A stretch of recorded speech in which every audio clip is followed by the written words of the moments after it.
What's good? It's your boy 80s, baby. I'm here with Chef Oslan. We talking a little bit of basketball, men's basketball, women's basketball. We're gonna get into the Knicks. Chef is a huge Knicks fan, so we're gonna get a little bit into the Knicks, and we're gonna get into these matchups coming up on December 5th. You have Notre Dame versus Texas, South Carolina versus Duke, Kentucky versus UNC, and Ole Miss versus NC State, which is interesting because NC State was ranked. So I got to double check that because it looked like they not ranked no more. That's interesting. What's their record? They record Oh, is wow. I'm gonna pull up. I'm about to tell you right now. That's probably the reason why. This year, a lot of the girls are showing out. So it's everybody that they thought that was going to be like the superstar and all of that is not. It's, so a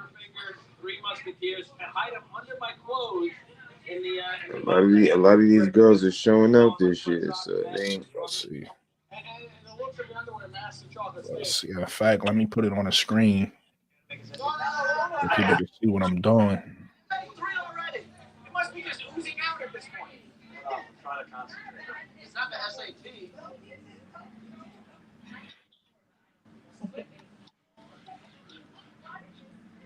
Are you peeing or is a diesel truck? That's crazy. I think they gamble. They're not ranked no more. Or at least not in the top 25 anyway. UCLA. Wait, hold on. UCLA. Yeah. UConn is 2. Ooh. Texas is 4. So just 5. Okay. Mark, my man Mark with the jump shot. What up, Brody? If you want, let me know if you want to come to the panel. I dropped the link for you, Mark. If you want to come up to the panel. But let me give you a little quick history. This past month. So UCLA played South Carolina and ended up, I believe, if I'm not mistaken, it was a blowout. Yeah. That was like a big thing. Yeah, because South Carolina was number 1 in the rankings. And then Notre Dame played USC, and I think that was a blowout too. Actually, I think it was a blowout. Then the game ended up getting close in the end, if I'm not mistaken. So UFC was on a high until they just played Utah, and they played TCU, and they just lost 2 games in a row. That's why they fell down to 10. They just fell down to 10. So that's why this is a big game for Notre Dame right here, because Notre Dame, they won a 2-game losing streak. They can't lose again. Yeah. Gonna look real bad if they lose again. But Texas is tough. Texas is a really good team. That's gonna take them out the top. That's gonna take them out the ranking. Yeah. Mark, we talking a little bit of women's college basketball right now. December 6th, also Friday, in the WNBA, the expansion draft is happening. So I'm excited to see that. Yeah, there's only one team, right? Right?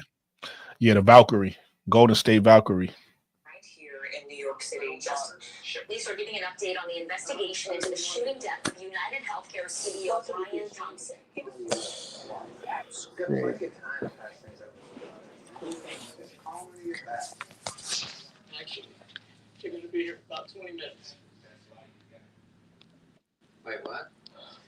They can use a piece of chicken. Hey, Mark, what you think? Actually, I'm still gonna. What's your prediction for the Knicks this year?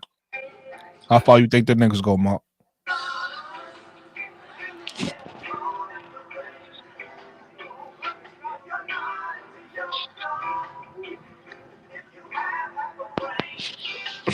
I think they can listen.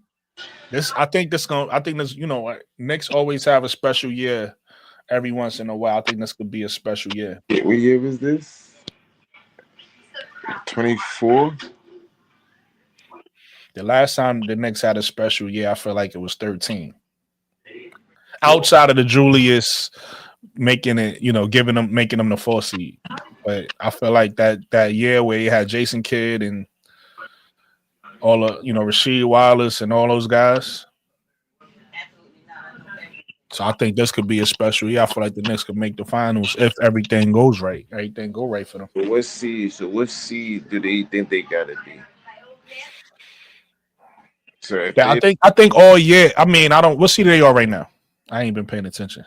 probably like four, Let me pull it up. 4 or 5. Let's pull it up. 13-9. That's what he said. That's what Chef said. Chef said Eastern Conference Finals. I feel like y'all can make it to the finals. How I'm not the Knicks fan here, and I got higher hopes than y'all. No, because that's just you just jumping out the window. I don't think I'm jumping out the window. You know me. I always, anytime you tell me y'all gonna do good, I'll be like, hell no. So now I'm saying like this the year I really feel like y'all could do something. I like it. We don't like the crazy part is we have a good 6. That's it. That's a good point. We got a good 6. That's a good point. I don't know. Mitchell's my guy. Mitch has to play like Mitch. If Mitch plays the way that I believe Mitch can play, then we can probably go a lot farther. Yeah. But my guards is trash. I hate my guards. They don't throw the alley. They don't look for the big man when they curl. No, I hate my guards. My guards always want to do the most. Okay. So I just gotta watch both my little guards. They gotta step it up. And I love Deuce. And nobody looks. Jericho could throw run down. Well, Cat not rolling. So anybody that roll, Mitch, anybody that roll, they don't throw it. And that's one thing I miss about Julius and all that. Julius would throw it big to big alley. You curling, you going, I'm throwing it up. As my guards, they don't do that. And that's a little frustrating. So if they do that a little bit more often, I think the Knicks would go a lot further. Got you. But the finals, we have to go against Boston in some part. What's going on, Tony? Mm. Yeah, Devo will be missed. I do agree with that.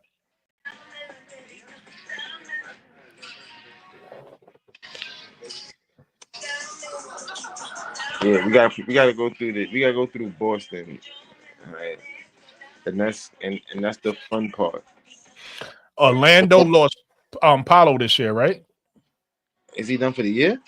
I'm not sure. I just know he got an injury. I didn't hear nothing after that. I don't know if he's back, but the reason why I'm saying that, y'all obviously better than Orlando, whether he's there or not. But if they lost him, you put the stands in though. I can't see it. Oh no. You put the stands up, right? You can't see it. No, I see it. Cleveland, Boston. And then y'all got Cleveland number. Y'all better than Cleveland. Y'all match up well with Cleveland. What number are we? Am I bugging? At number 4. We 4, right? Yeah, you can't see, cuz. So that's Atlanta. That's 5.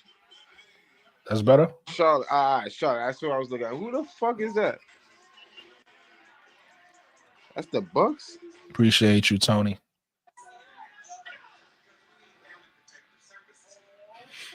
Yeah, the Bucks is 5. Yeah, they're 11 and 11. Yeah, because I knew he was the last night with 13-9, 13-8.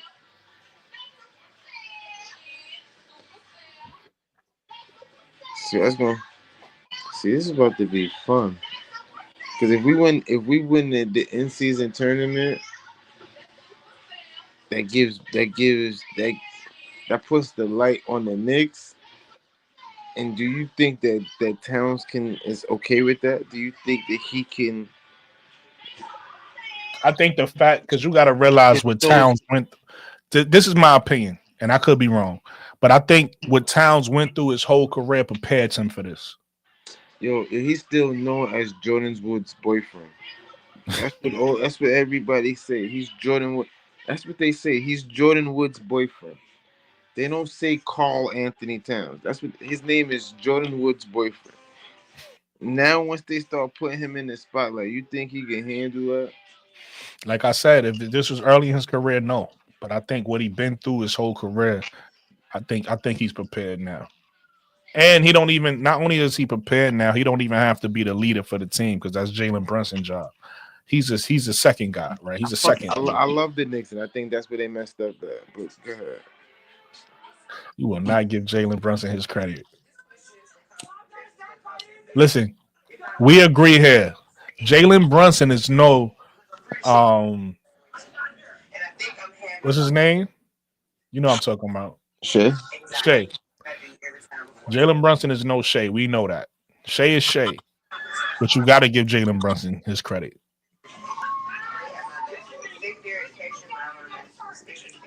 The boy is playing his ass off. Pause. That's a fact. Look, they look great.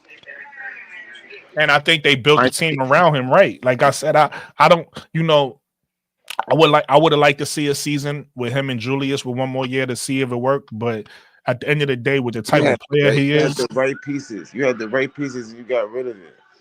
Now you. I mean, that's arguable. Now you're trying to find pieces, and this is where you're gonna mess up at.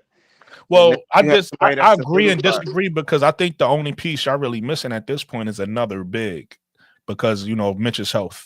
I think I need another big, but outside of that, I feel like they built around him pretty well. I like OG. Jericho.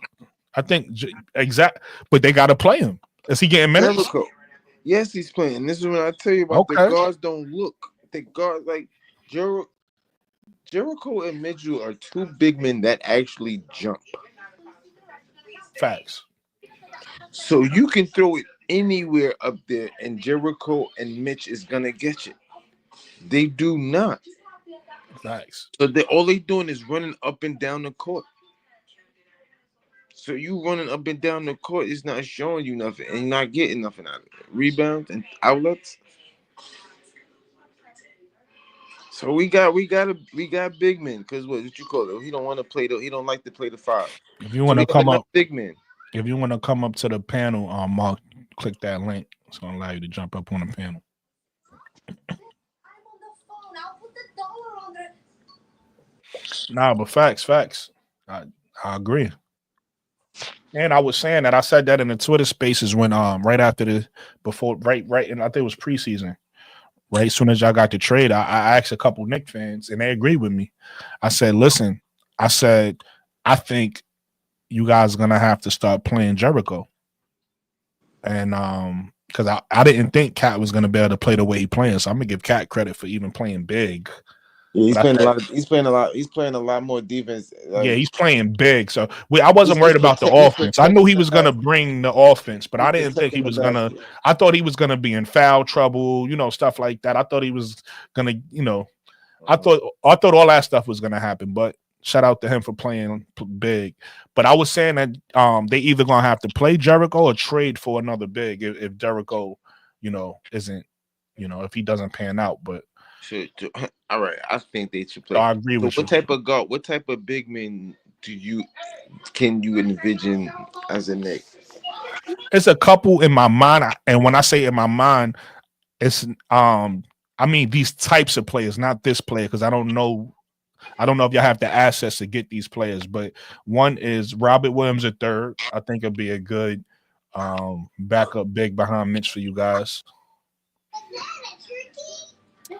And then there's another one. I forget his name, but I think he's in Charlotte. I think his name it's like starts with Mark something. His last name? Mark. Let me see if I could look it up. But he's like a big, strong 7-footer. Not a star. Y'all just need a somebody who's a star in their role. So what you would so somebody that can block shots and rebound, or just play solid defense. Play and then make and have an impact off. That's why I said perfect name. Somebody like Robert Williams III. Somebody like that type of center. You get what I'm saying? But if the guard is not even looking for that, then what's the whole point? I agree with you there. I'm not. Listen, we in agreement because you don't even know what Jericho can do. We in agreement. No, that's why I said they need to play him. They need to play, but you said he's getting minutes. So if he's getting minutes, he's playing well. It's on the guards to get him the ball. I think what's his face? What's his name? What the Akui, something like that. It's not playing. No, the Knicks. The one that they just got. Oh, you're not talking about Achua. Achua. Achua is not playing. Yeah, I like Achua. He's just Achua is not playing, but ain't he's he not like gonna play the 6'8"? 5. He's playing. He's gonna play the 4. Ain't he like 6'8"? So wait. So if Mitch comes back, who's coming off the I think his bench? name is Mark Henry. Is that his name? Who? Oh, No, Mitch is starting if he come back. I'm talking about the center I was talking. So Mitch is starting, and Cat is going to the 4. So who coming off the bench? What's the 5? Either Jericho Sims if he's playing No, well. no. That's not the question. So you got the 4 and the 5. Who's the 3, 2, 1? You mean starting? Who's 3-2-1? Yeah, Okay, OG. the 3. Yeah, OG at the 3. What's homie that y'all just got from the Nets? He escaped Mikal Bridges and obviously Brunson. So who will be off the bench? Josh Hart and Josh Hart coming to bring the energy. You know, he a Swiss Army knife. You could play him at the 4, 3, 2. so listen to our bench. We got Josh Hart. Mark Williams, that's who it was. That's the name of the guy I was talking about. Okay. Somebody like him. I'm not saying him because I don't know what it'll take to get him. I'm saying somebody of that type of, around the league, that type of player. Either him or Robbie Williams at third, that type of player off the bench. Because Mitch might get hurt, so you need a solid guy who could come off the bench, but also good enough to start if y'all need him to.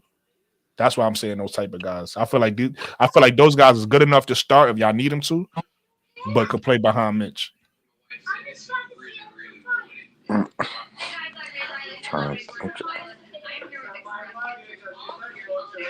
Damn, now I'm trying to sit here and think about our team. So who? Lord, I'm trying to think about our team right now.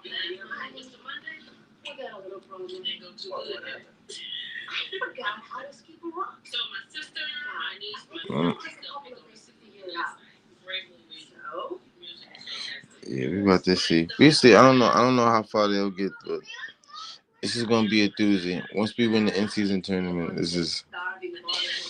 I want to see what happens. I want to see. My man said, "Once we win, you confident." I like that. Yeah, it's the NBA. I know the NBA is all about business. So it's all the business. So I have to look at it like that. Okay, so they're gonna let the Knicks win. They can't let the Knicks win this championship right now. And the Knicks got too much buzz. So they're gonna let the Knicks win the in-season tournament and then get to the Eastern Conference Finals. You're like, yeah, the next 2 years, the Knicks is gonna be that's gonna be the whole new narrative for everything else.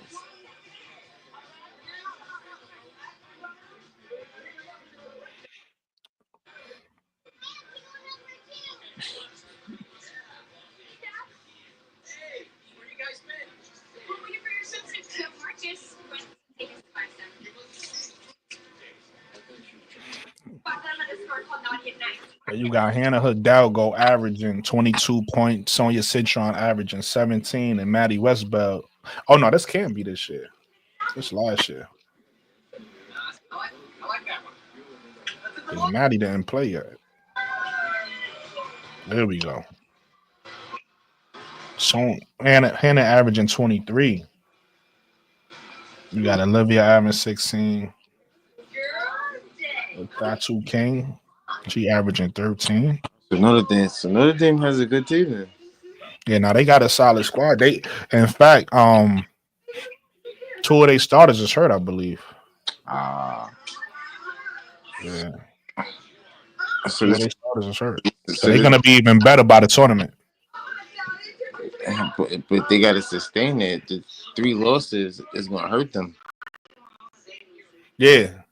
3 losses is gonna hurt them. It's gonna definitely hurt them. 3 in a row is gonna make it even worse. Right. Bro, Claude, what up, my brother? So that's why this is gonna be a big game on Thursday, man. Are you familiar? Are you familiar with a young lady by the name of Isaiah James? Are you familiar with her game, sir?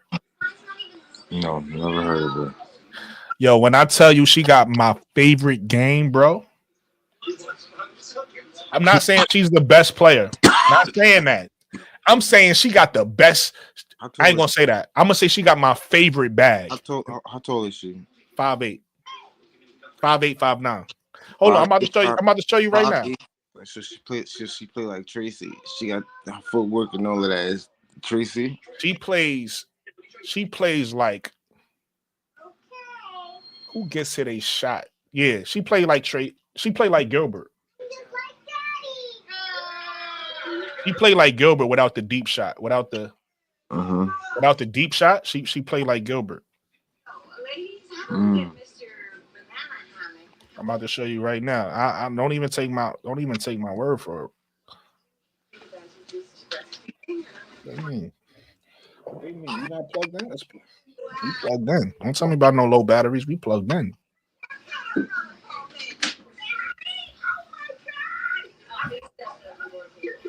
Part of my job here is to teach my people what I learned.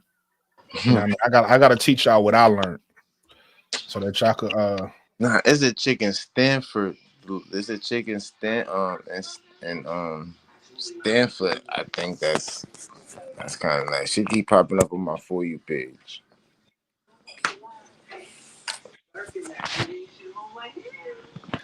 Nah, that's not the one I want to do because I did this the other day. Let's do a different one. I want to show her.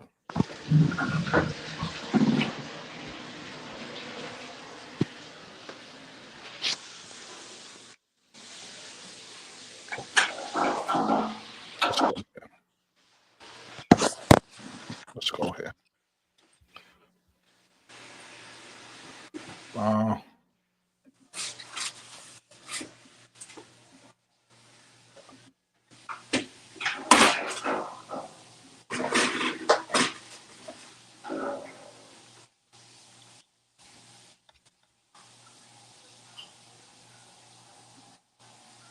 Cuzzo.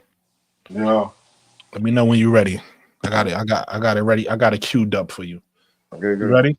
Yeah. Isaiah James is the girl all the way up here. Okay. That's her right there. All right. This is the other girl.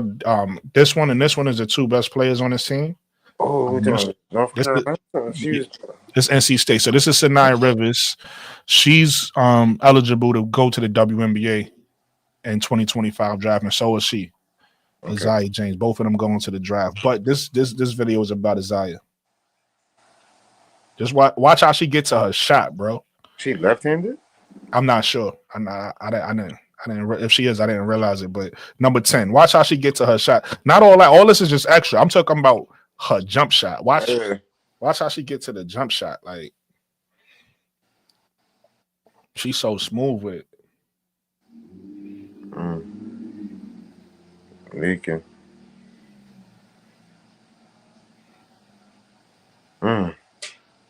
What? That's all IQ. That's all IQ right there.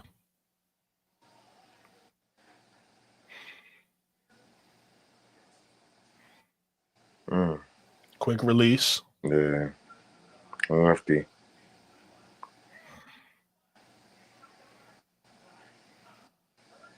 This is not a good game for what I'm talking about, though. This is just showing her. This is just showing her getting busy. I'm talking about the games where she got to put the ball on the floor first. Yeah, she got to put the ball on the floor and get to her shot.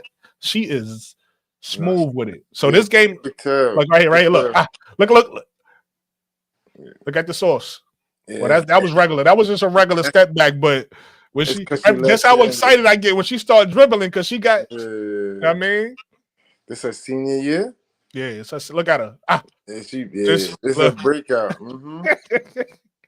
That's still light. She got moves. I'm telling you, she got. I'm saying it's gonna be this year. It's gonna you're gonna see a lot of females is actually training, and you're gonna see them. The difference between the difference between Rivers and Citron is Citron is more consistent than Rivers. The problem with Rivers is she's inconsistent and she's not great at she's not an efficient shooter. Which where Sonya Rivers is better than Citron is where Sonya Rivers is better than Citron is playmaking. She got a little better playmate to her. She got a little better she got a lot better defense to her. She's a lockdown.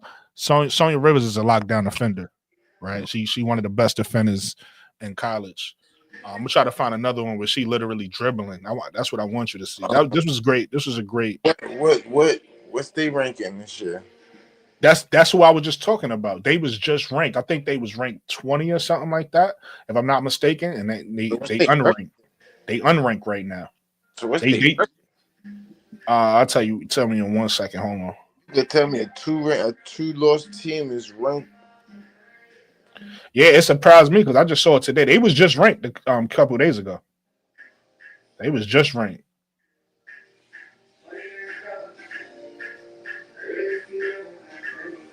I think it was versus Stanford. I gotta find a game versus Stanford. I already know they was going back and forth because the chick I'm talking about go to Stanford.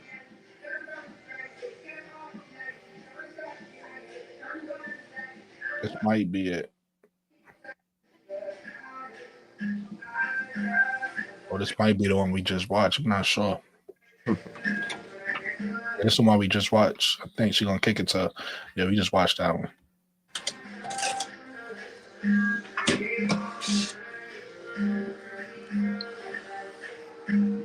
Yo, send me this thing again. I'm getting the phone call. I texted it to you. Just it'll come right back. I think this is it. Amelia, turn off alarm. Amelia, what?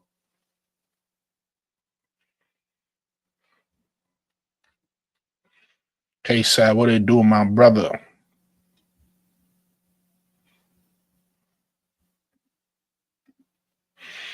Now add AZ Fudd to the mix. AZ Fudd. So, like I said, Sonya Citron, she's a better defender. She's just not efficient shooting the ball. She has to get more confident doing that. And Sonya Citron is efficient. Sonya Citron is efficient shooting the ball. She's solid defensively. She could play make. So she could do all of those things.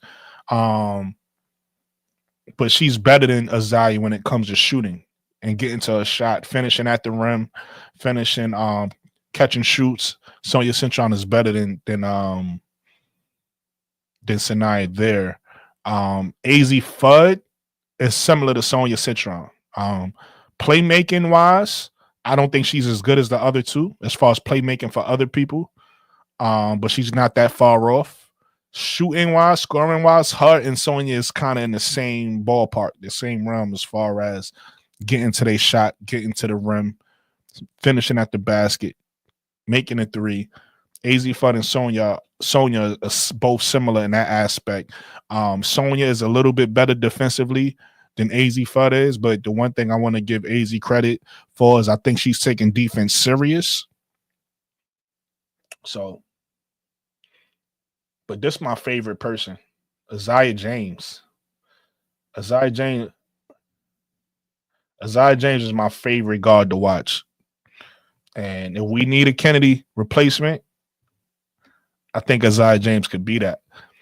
With that said, I want Kennedy back. Let's be clear. I want Kennedy on the sky. Oh, Tony, my bad. I didn't even see you down there. What's going on, Tony? Hey, what's going on? I was just asking now, with all four now, Citron, James, Fudd, and Rivers, which one is the best out of all four? And why? Citron, James, and Rivers. So, and Fudd, don't forget Fudd. Citron, James, Rivers, and Fudd. So the best one is Citron.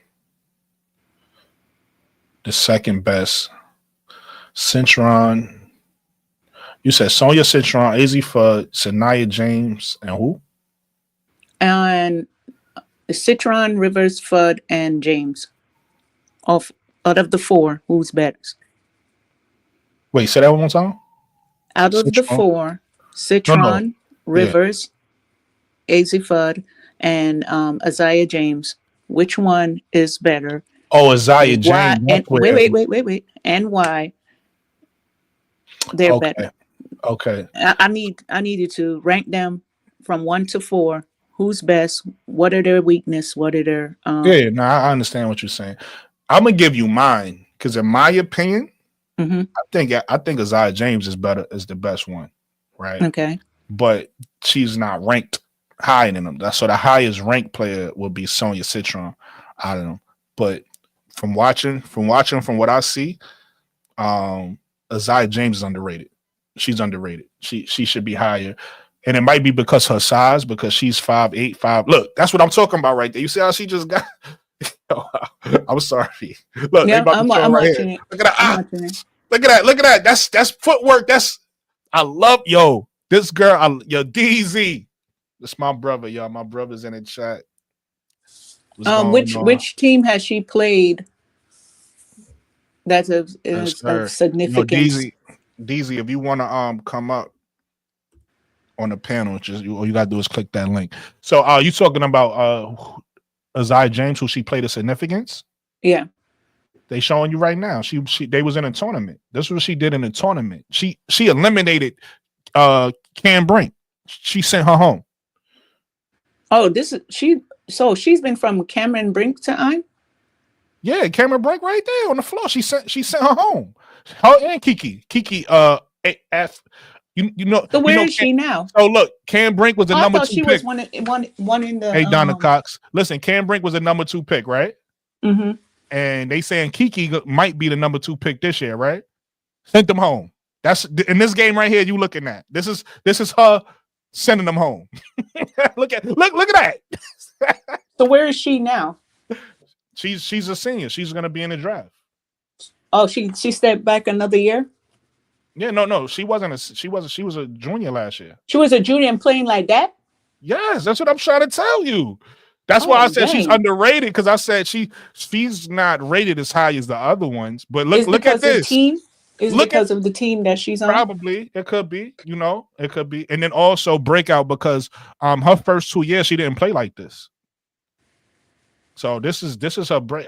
I gotta look at the stats this year or the year before. I think it was this year. She broke out last year. This year she broke out. So this is her second season of. She's killing this year too. This is last year. This is the tournament. Man, she breaking ankles out there. This is the tournament of last. This is March Madness. She is breaking ankles out there. Look at her. What's her record now? I gotta look. I think they I'll tell you right now. But anyway, let me answer your question before I get to that. So, in my opinion, this is just my opinion. I think she's the best one, Isaiah James, out of all of them. But she's not rated higher than them. They, Sonya Citron rated higher. So, secondly, in my opinion, it'd be Sonya Citron after her. And then after Sonya, I have to say, I'm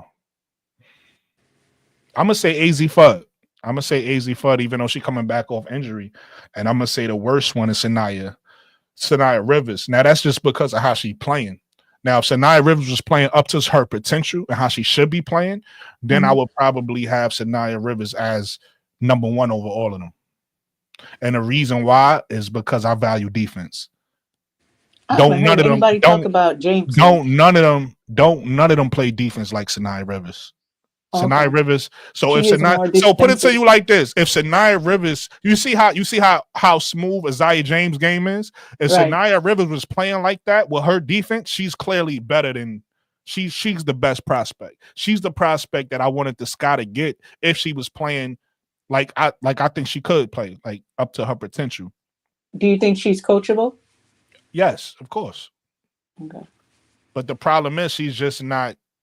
She hasn't shown that she's put in the work. I'm not saying she didn't put in the work, but she hasn't shown that she's confident Because even look in these games, I'm showing you right now, they supposed to have a 1-2 punch, but as you can see, Isaiah James is doing everything because Sanaya really didn't help her out, and Sanaya is supposed to be the player that's the better player.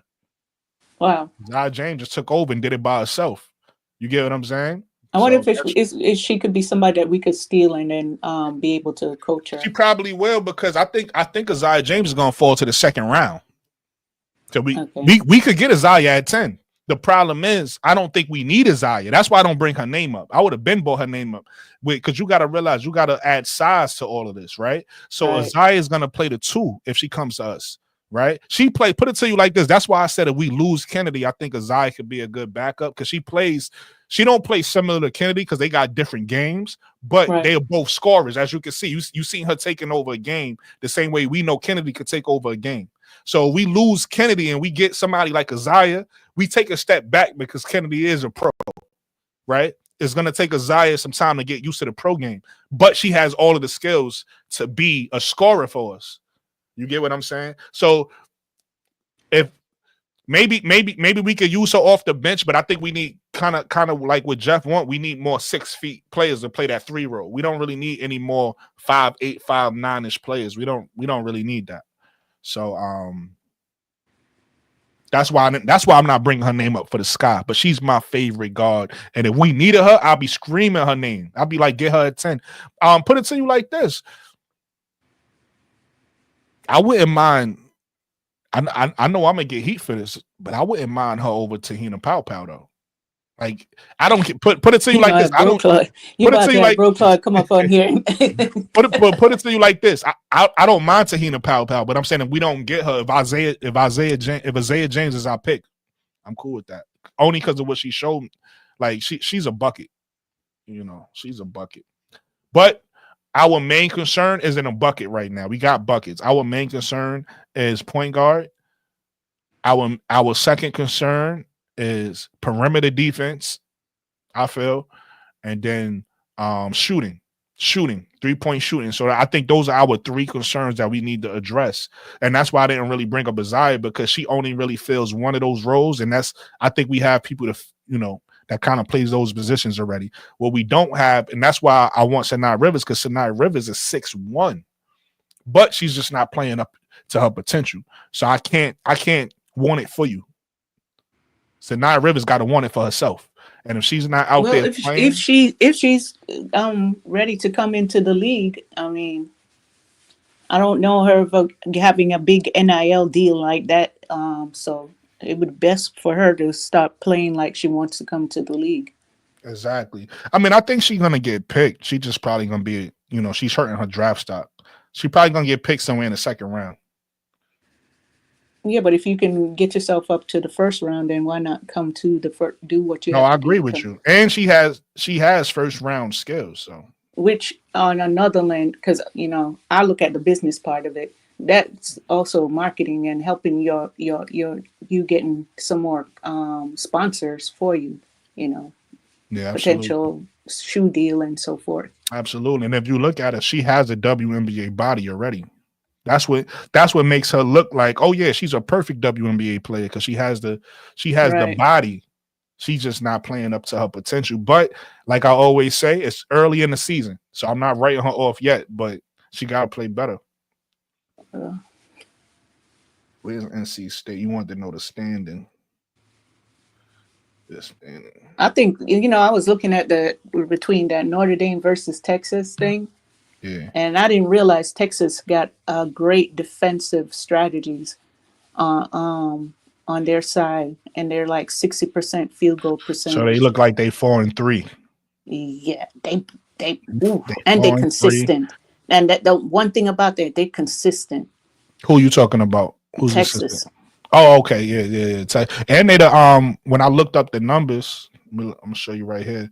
When I looked up the numbers, they was one of the top scoring schools in the country. Yeah, I gotta find that. How did I find that before?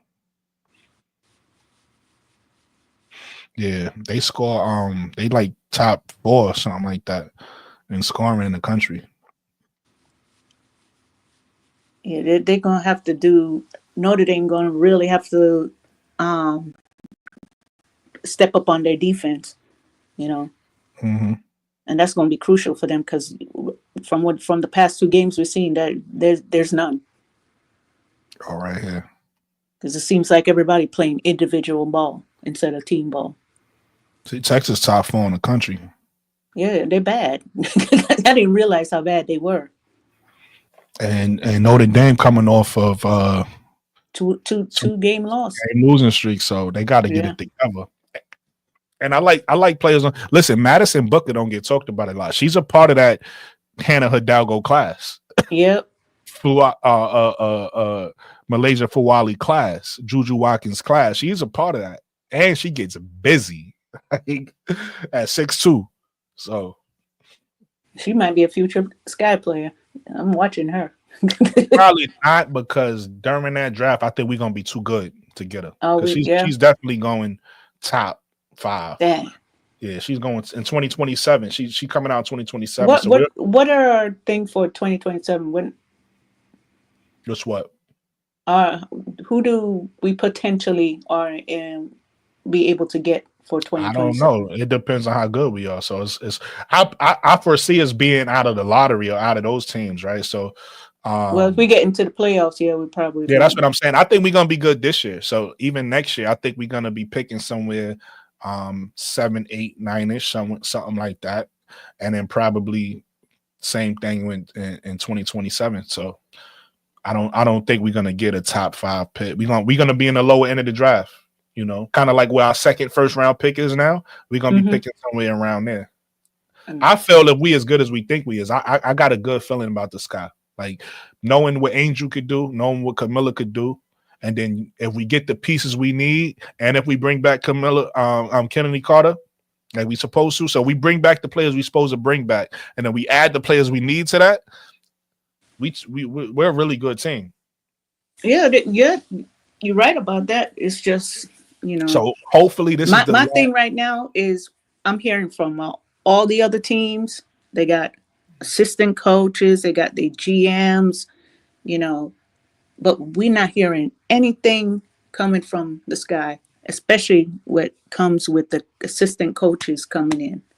I don't hear nothing coming from the Sky, and that's scaring me. Yeah.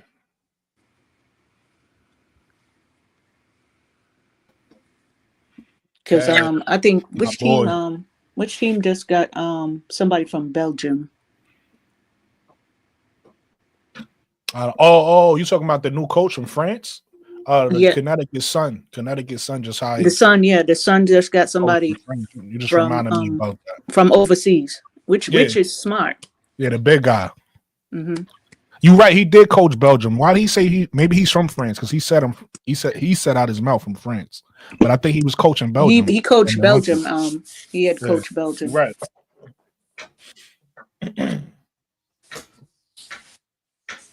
Yo. What up, Brody? I just got in the crib, bro. I reached 100 subscriber mark. Appreciate everybody for supporting your boy. 100 subscribers mark on the road to monetization. Yeah, I mean, hit that like button. I think I got to get 500 for monetization, right? Right, K-Sap?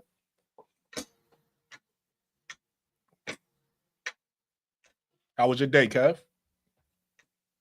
Horrible day, bro. One of them. I feel you. Listen, man.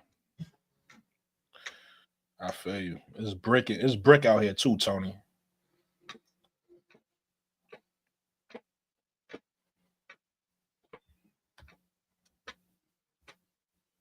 Oh, it's cold. I said that, but y'all got snow yet? Nah. But it's definitely freezing temperatures. Couple of flurries. Now we had a couple of flurries, bro. Oh, you see them? I ain't seen them. I seen the ice. I work for the post office, so I'm outside. I'm outside too, Brody. What you think I do? Oh, now I saw like a few flurries, but then that shit, they're just like somebody flicking a dandruff off their hair. So got you. Listen, thanks for your services. People don't say that to the postal office a lot. Y'all out there when everybody inside. You know what I mean? People want their mail. Yeah, thank you People for want your their mail service. and they forget about y'all.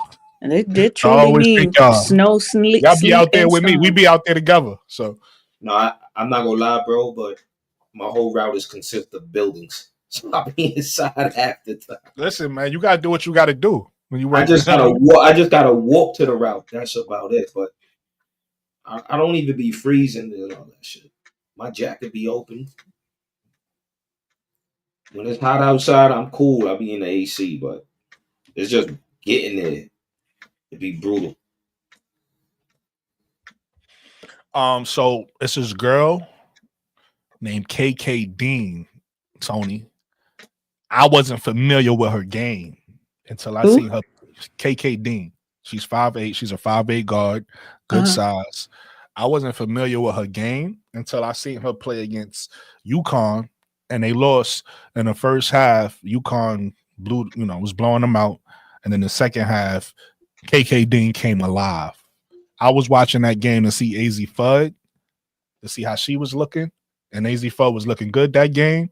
But I kept hearing this as I'm watching AZ Fudd. I kept hearing KK Dean for 3, KK Dean, KK. So listen, I like KK Dean. She's nice. What team she's on? She's on Ole Miss. So we're gonna get that game on Thursday. Okay. Let's see what she got. We're gonna learn a lot. We're gonna learn a lot a whole on bunch Thursday. of names. So we get to see Duke. I wasn't familiar with Duke's game. When I watched Duke, I know about the male, but I don't know. I've never watched the females. Me neither. The Blue Devils. So listen, when I just watched a quick, just researching them, they play fundamental. They play high-low. They play high-low basketball, and they move the ball. They pass the ball really well. Oh, that's good. It's not a ball dominant guard out there. They moving that ball. They well coached. So that's what I saw. That's the quick assessment I saw when I watched them. But I still got to learn more about them. I'm not gonna act like I'm an expert on Duke because I'm not. Yo, who that? That's DZ? Yeah, that's Brody. Yo, that's DZ, Brody right there.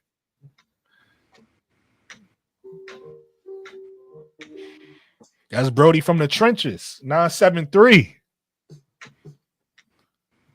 Jersey in the building. Jersey in the building. But yeah, so we're gonna learn a little bit about Duke. We're gonna learn a little bit about Ole Miss. UNC. I wasn't familiar with the game, Tony, but I watched a little bit of highlights on UNC. I kind of like the way they play.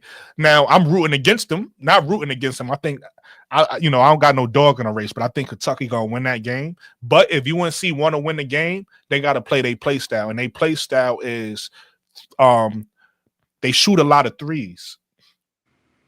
That's nice. Yeah, they dribble penetration, kick to the three, and they got knocked down shooters. There's this girl named Lexi. I don't know how to say her last name. I gotta, I'm gonna pull it up. How you put it? Spell her name out. I'm gonna pull it up. I'm about to pull it up right now. But I like Lexi game.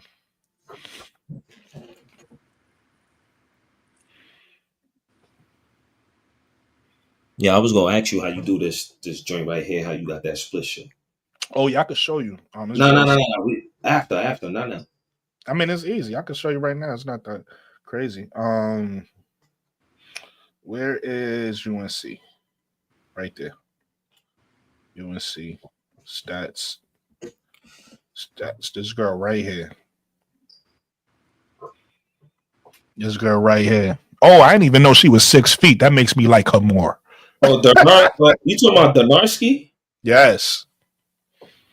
That makes me like her more. I was watching her highlights. I was like, I like her game. Can we see her highlights? I got you. So Kev, on the bottom, whenever you go live, it's gonna be something called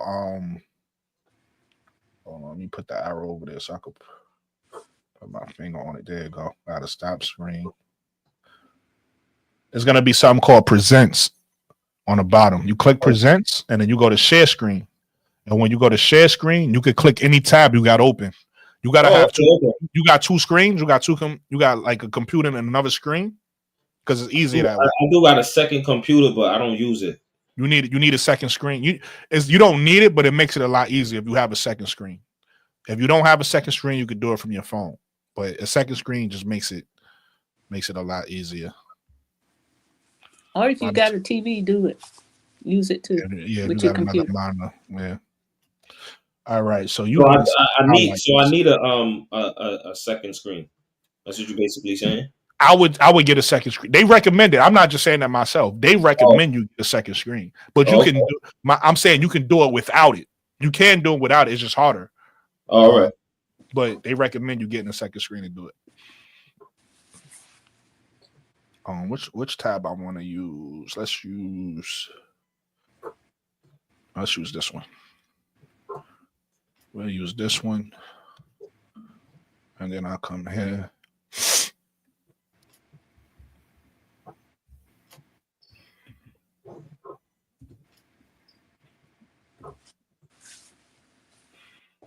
That head. How you spell her name? Donarski. Oh, it's Donarski. Yeah. Something. Oh, you just had it up a while ago. DANARK. ARSKI. Yeah. There we go.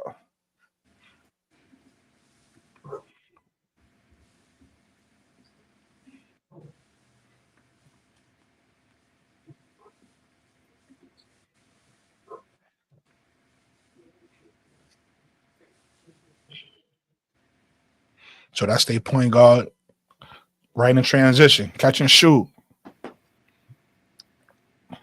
Damn. All right, Lexi. What's up, Issa?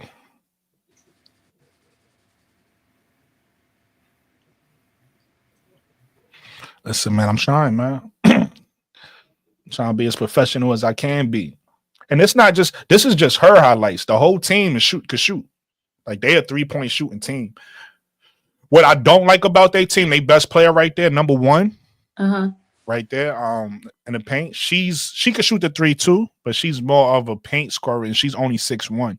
So she's gonna be, if she on the next level, she's gonna translate to like a Nafisa Kalia type player. But she gotta have a Nafisa Kalia type game though. And she kind of do. I'm gonna be honest with you, but she gotta, she's gonna have to really refine her skills. But I like this girl. How many threes does she do per game? I don't know, but this particular one she had 5. I don't know how many she averaged per game, but this particular one she went off. I'd love to know how much she averaged per game. Attacking the basket. I like her game. Yeah, but what's up, 21 my brother? points. 5 out of 11. Yeah, she hit 5. Yeah, I didn't know. I wasn't familiar with her game.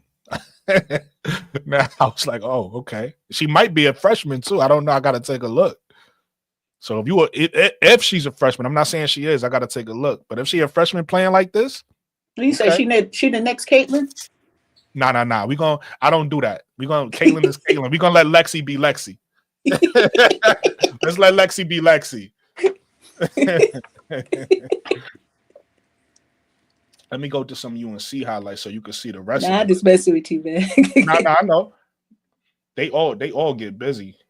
When I did some research, I was like, oh, okay, now I see. Because I didn't give them I ain't gonna say I wasn't giving them a chance, but I was really confident with Kentucky winning this game on Thursday. But watching the highlights, I was like, okay, I see the way they play. They small team. They small, but they deep. They go into their bench. They play through their bench. So it's not just their starters. Whereas so where is North Carolina ranked? On the top 25. I got it in top 16.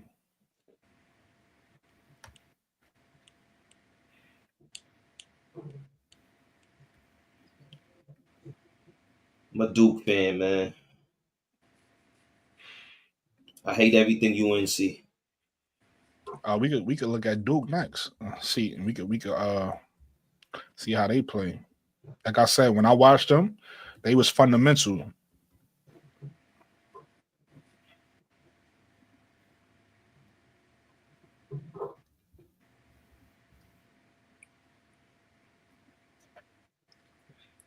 Let's see. I don't want to see NC Central. That's an easy game. Who would they play? They had some good matchups so far.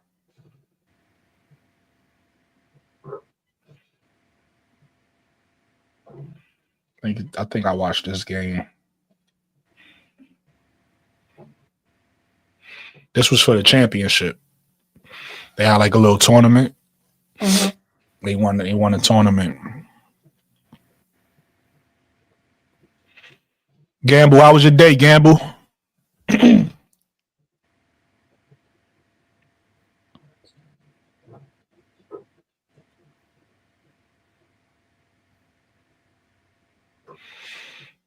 So they play behind the arc. They do a lot of cut plays. They cut to the basket a lot, and they play behind the arc.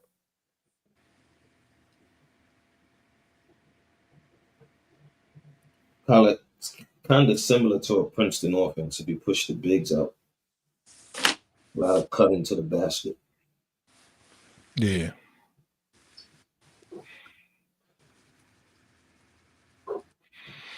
Oh, you in the post office too? But that type of offense, a Princeton offense, is really for good passing bigs and Gamble, where you be heavy on the dribble. My fault, Brody. Gamble, where you work at, Brody? Like where? Like what location? Like what you were saying, Kev? No, I was saying the Princeton offense is really geared for like good passing bigs and for guards who's not heavy on the dribble. You know what I'm saying? So it's just a lot of cut action and all that stuff. Yeah. And this is a good team they playing. They playing Indiana. Indiana got Sarah Ashley Barker, who's gonna be a senior, I believe, this year. Who's eligible to draft. Oh, so they're 7-1. Okay. What'd you say, Kev? No, I was just saying the Hoosiers. That's the Indiana. Oh, you in Cali? Okay, I thought you was in New York. Because my man work at the post office too. Yeah, don't sign that contract, bro. He know exactly what I'm talking about. But you see the way they play. What I'm saying, like they kick the ball to the three, and if they score in the paint, it ain't through like post touches, it's through somebody cutting.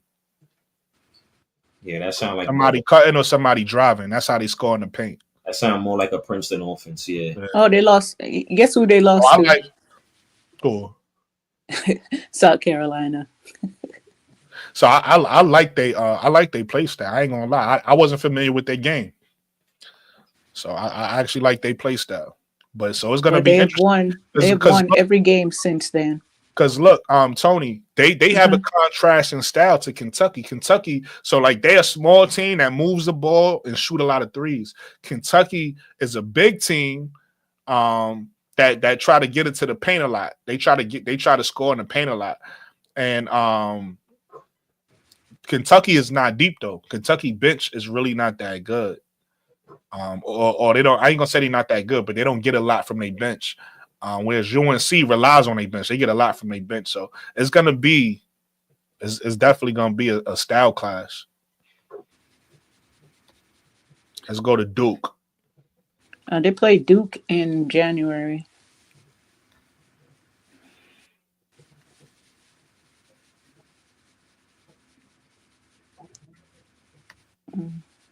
And they play Syracuse.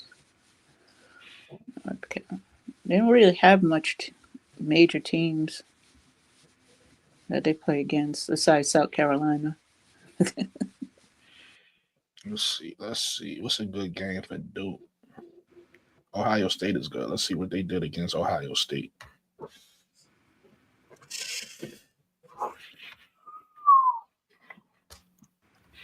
Be well, my brother. I'm gonna go live on Sunday, 12:30. Just let me know. You know I'm gonna pull up. Yeah, that's 12:30 Eastern time though. You team no sleep, huh? Yes. Smash that like button, please.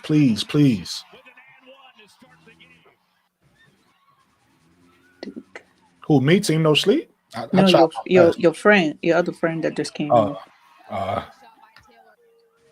State winning that category right now, outscoring Duke 10-2 in the paint. As they go back to McMahon, hanging in the air, double clutch and good. Better job by Duke getting the ball to the middle. Oh, they lost to ISC. Oh, that was 2023. oh, this is not this year. This is in a tournament. I don't want to see this. Yeah, that's 2023. I want to see what they doing now. 2024, they've been playing winning. Oh, that does. That's 2024. 4, So why it look like that was? Oh boy. 7, 8, 9, Let me just pick a game because 10. let's see. That's 2023. Okay. You play Duke.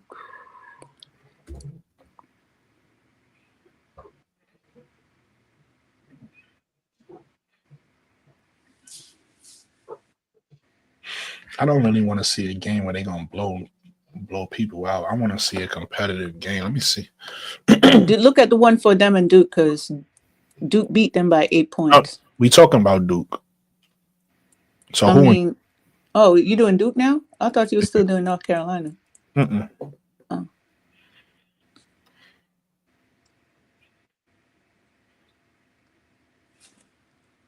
Let me see. I'll tell you right now. I'll pull up a game right now.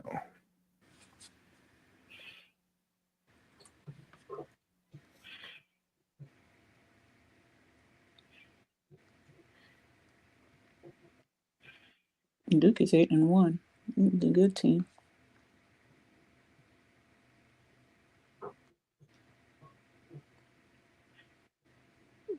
Ooh, they play South Carolina next.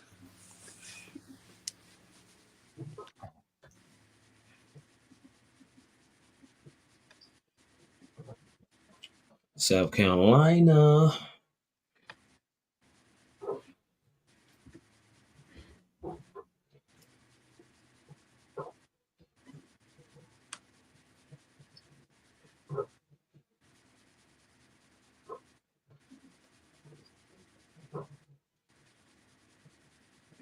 Yo, Juju just broke the USC record.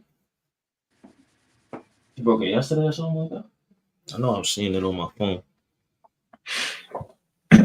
I know she did recently. I don't know when it was.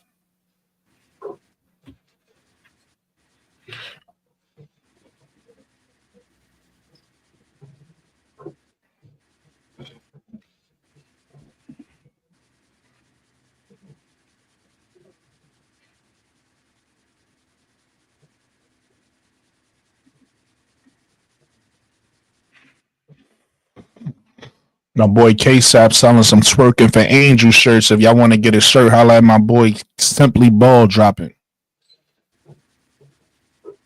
So they play a hollow game. You see what I'm saying? Like the big stays at the free throw line.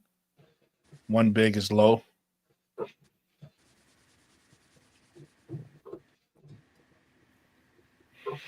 They play. I don't know if they call it horns, but it's similar to like a horns offense. They move the ball, pass the ball really good.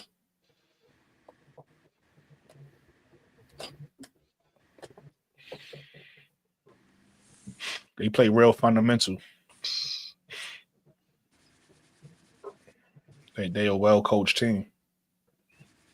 Who they coach? I don't know who their coach is, but you could tell the way they play. You could tell that they well coached. Cause they don't over dribble. They make the right pass. You look, watch, she's gonna come down. See, they pass the ball. That's one thing you notice right away when you watch them. They play together. Oh, Carol Lawson.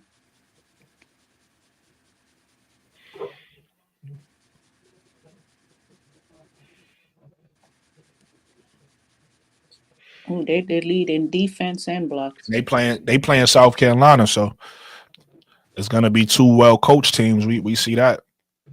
Obviously, I feel like South Carolina got the advantage, but He said Duke lead in the ACC for scoring and defense. Okay. For scoring, defense, and blocks. They're ranked 4th nationally in defense and 6th in the NCAA in rejections. It may not be that simple. That could get you somewhere a little far in the tournament.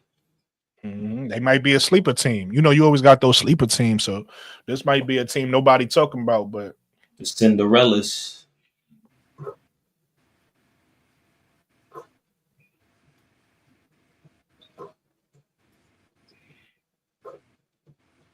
I like the way they play.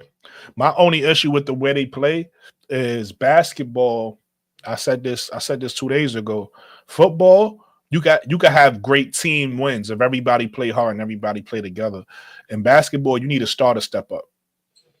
And I don't really see nobody standing out from them. Like they play well together, but I don't see nobody taking over for them where I'm like, okay, that's their go-to guy. So I haven't, maybe they have it. I haven't seen who that person is just yet. Like this is going to be. You gotta look at their stats and see who it is.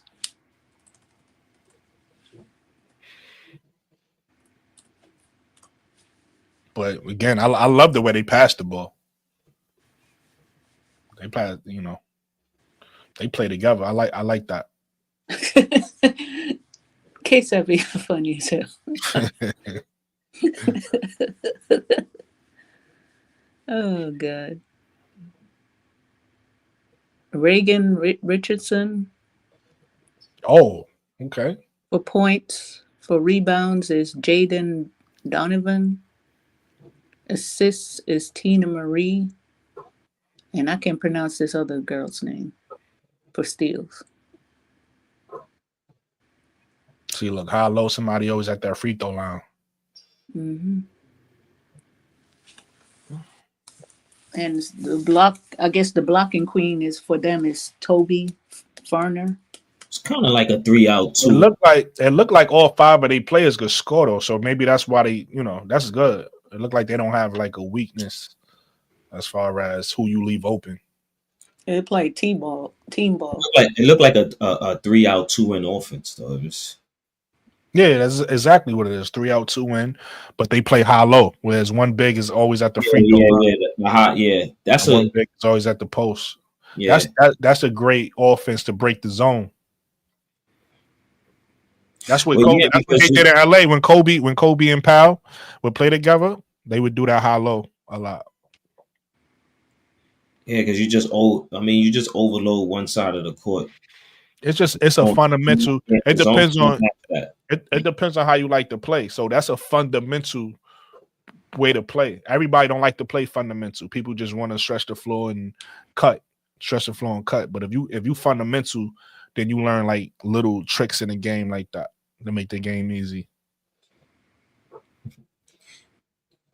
I like their game though. They look good. Like I said, I gotta see who's gonna take over for them. Who's gonna be who's their go-to person. They play so well together. I don't know who stands out as far as their best player. But I don't got nothing bad to say about the way they play from what I see. They play well together. Oh, that was a nice cut to the basket. Nice cut, nice pass. Because everybody want you gotta have. This is a high IQ team. You gotta have IQ to make these passes. That offense looked like what they just ran right there. It's like kind of similar to what the Warriors do. So much attention on the shooter. Mm-hmm. The big just cut straight to the basket as soon as that screen. It's kind of like they don't even set the screen; they slip it. You know what I'm saying? So, and then the fact that Oklahoma have two bigs on their team, and they are killing them.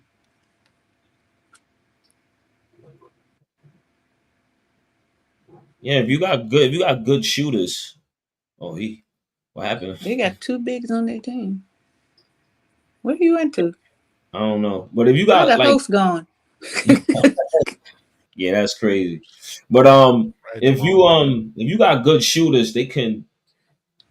It don't matter if you got bigs on the squad, because like as soon as that shooter comes off the screen, they curl, and everything is ran right. The big can slip because remember that big has to now come try to help on the shooter. But you know, once that, and then sometimes it's miscommunication on the defense. So two people run after one, boom, you got the backdoor slip, straight easy bucket. We're gonna watch them versus another team now.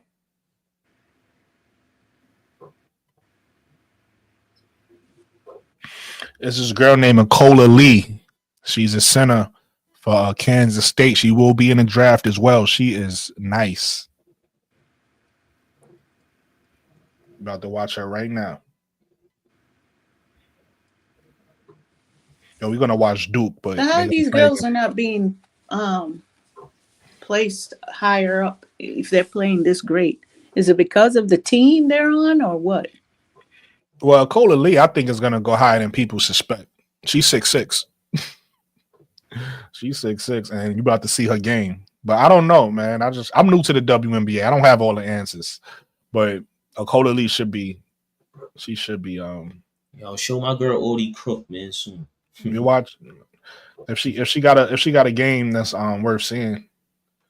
Oh, so that's 50. A Cola Lee down there, number 50, that look like Shaq. That just has a Cola Lee. That's a Cola Lee. Girl in the paint that look like Shaq. Where's she at? She right there. She just got the ball. Number 50, you see? She's 6'6". She got a jump shot, and she scored 50 points last year in the game. So that shows you, like, she's gonna be in the draft, and nobody's talking about her. Look at it. She looked like Shaq in the paint. Like,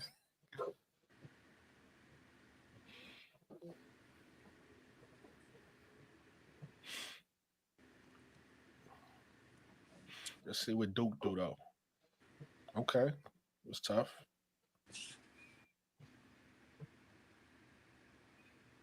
Nice little floater.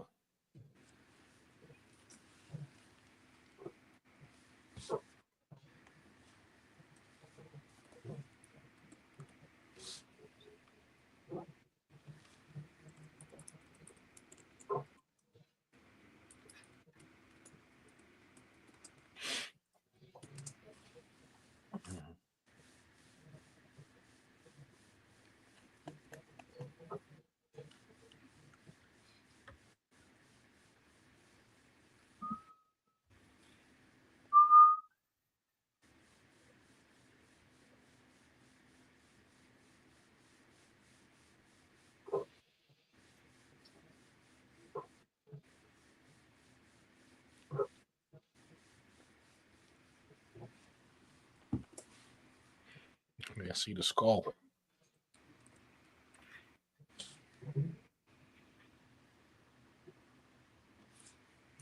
Oh. Number 24 got a jump shot.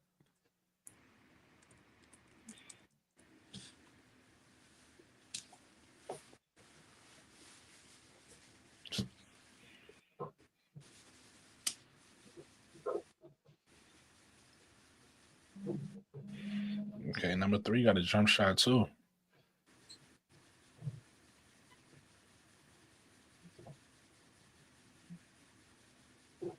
Nice pass. This is girl on Duke. Cav. Her name is Toby Fournier. She come off the bench. She a French girl. Yeah, she could dunk.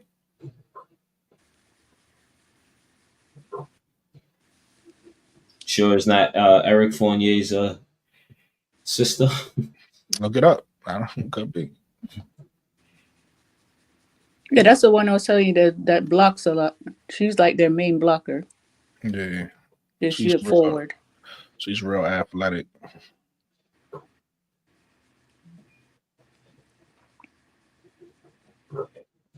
Let me show y'all KK Dean.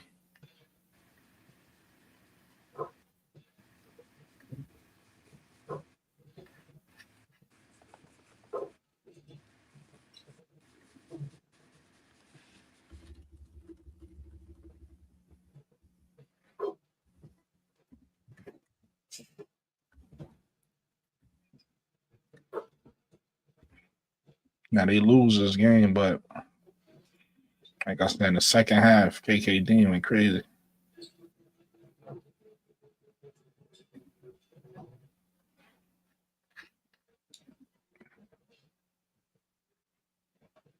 In fact, I might just have to do her highlights.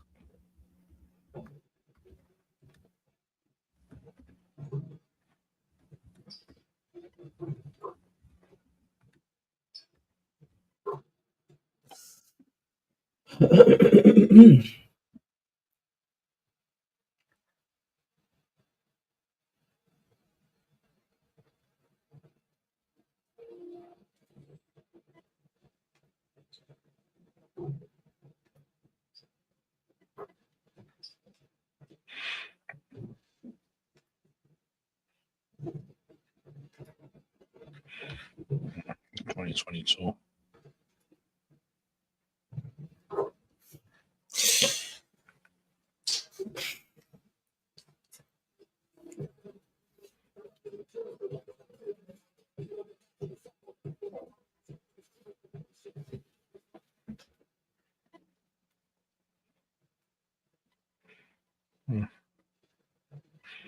They don't got nothing recent from her.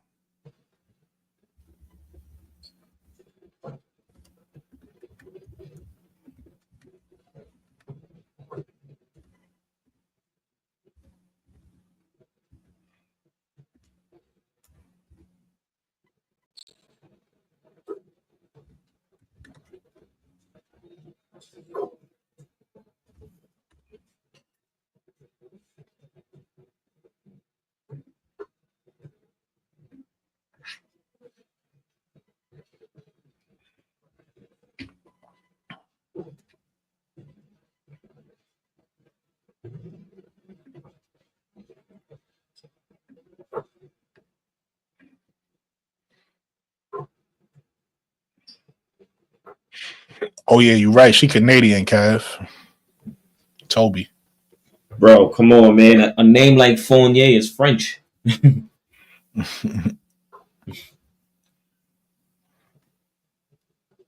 I just ain't know like where she was actually. I mean, depending on somebody just corrected me in the chat. That's what's correcting you in the chat. She is Canadian. I remember that. Speaking of Paige, I didn't know she had a shoe deal. Who, Paige? Yeah. Yeah. The only basketball player in the college that have a basketball deal, a shoe deal. That's crazy. Wait. Making 1.4 million. Juju has. I think she has a shoe deal with Nike. Yeah, Juju's with Nike. Yeah, she has a shoe deal with Nike. That's out? No. That's signature shoe, but she has a shoe deal. Oh, okay. Yeah. Signature shoe is when you get the shoe. You know what I'm saying? But she does. Yeah, Paige Jones is out right now. You just have a shoe deal with no shoes.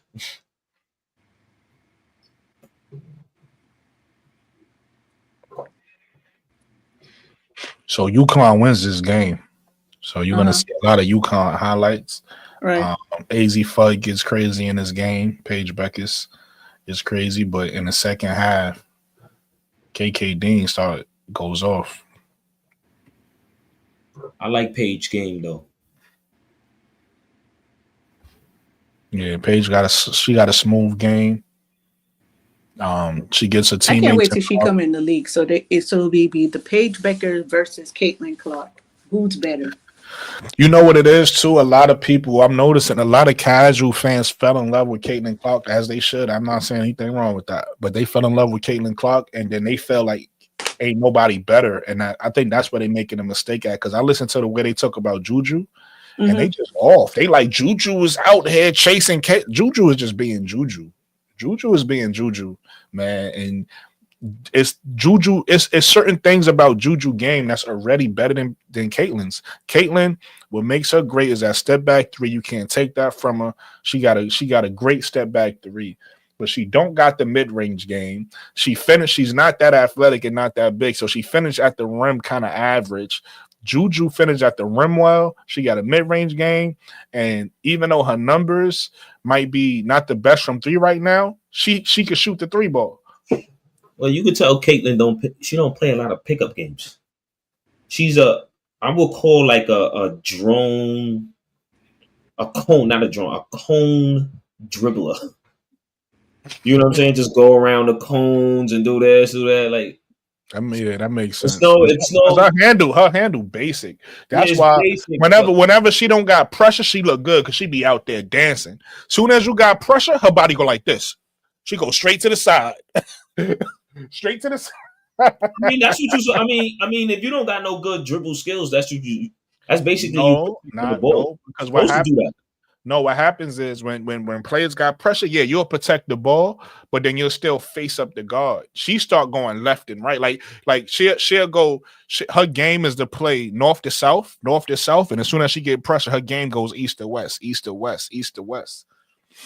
Yeah, she's a cone dribbler, so she doesn't have Like, I don't like cone dribblers. They don't have a lot of imagination. Like the kids coming up today, they don't have imagination, bro. You know what I'm saying? You gotta KK Arnold. That's the other KK. KK Arnold on UConn, number 2. We had a girl from Harlem. She played with Candace Parker in Tennessee. You know what I'm saying? What happened to her? And in Bobbitt, man, she had the dribble. You think Enrique had the dribble? Oh my gosh. Man, oh man. Her dribble game was like, you know, it was just crazy. It was crazy. She was from 5'4". Dribble game was wild, man. Gotta have that imagination. Gotta play a lot of pickup games, man. Because you know you play it. When you just doing cone dribbling, there's nobody pressuring you like that. You know what I'm saying? So you're just going around here, it's like obstacles. Let me ask Al a question. Do you think that Paige should stay back, seeing that she's getting this $1.4 million NIL deal, in compared to the crumbs that she'll be getting when she comes into the league? Yeah, I would say, man, at the end, because she can potentially bump it up to maybe a $2 million or more. So I would say, man, the objective is just to see how much money you can get. You know what I'm saying? So if you think you could just get more money staying in college, then do it. You know what I'm saying? To me, money wouldn't matter. It wouldn't matter my decision if I'm Paige, because you making so much money off the court. So it's like, I would say yes, Tony, if they was coming in to the WNBA relying on that check. If they was coming into the WNBA and they had to rely on the WNBA check, then I would say stay in college. But that's not the case for these girls who has NIL deals. If you have an NIL deal and you making your money, I don't think money factors into your decision, because you're gonna make more money than. It's almost like people's salary on Google. You know how some people be like, oh, they got my salary wrong, right? So it's kind of like that. Even though that's what they say they making in college, they making way more than that. So it wouldn't factor into my decision if I'm her. I would come out when I'm ready if I'm her, and I believe this year is the last year for her. I feel like she's coming, and I don't even think you saying should she come out. I don't even think she could stay another year, because this year is. She took a COVID year, right? They said that she had another year. She can go back another year. Okay, I didn't know that if she can, but now I wouldn't. So she didn't use the COVID year then? No, she did. That's what I'm saying. I didn't know. What she said. Oh, that's my brother Nick. Ain't Givens, Nick. Why you ain't tell me that's you, bro? Yeah,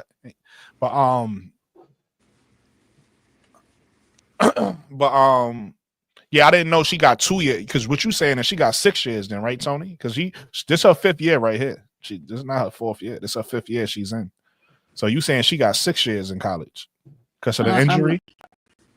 I guess so. Something with COVID or whatever. Because what I'm saying is she already had. That's why she already had 5 years from COVID. But no, you might be right. It sounds correct, because she already had 5 years from COVID. So maybe they gave her another year because of the injury. Maybe she had a red shirt year because she got injured. So she might have another year. And that's what I'm saying. I wouldn't take it if I'm her. I would come out. You come out? Yeah. Yeah, man. Take your game to the next level. And you get tired of college. Who wants to stay 6 years in college? I'm just looking at it on the business part where she could make her deals, That's make KK, her the one NIL dribbling the deals, ball, or it was and quick. see if they can transfer back over to the pro side. Yeah, you can still make your deals once you go pro anyway. But you know what though? Woo. Sometimes you don't want to play around like that because then you could get You could get injured. You get injured and all that Yeah. stuff. So shit can happen. But again, and then on top of that, you're gonna be bored because you're gonna be done your classes already. So you literally just gonna be staying. You're gonna be in school to play basketball when you could do it for the pros. It's gonna be boring. And not only will it be boring, you're not gonna gain no more respect because once you get to a certain age and you playing against girls younger than you, it's almost like you're supposed to do that. You way bigger and older than these women. So it's not like you're gonna get any like extra. Like let's say she come back her 6 year and she kills. It's not really gonna mean much because you're supposed to do that. You way older than these girls that you're playing against. So I wouldn't, but at the end of the day, it's her decision.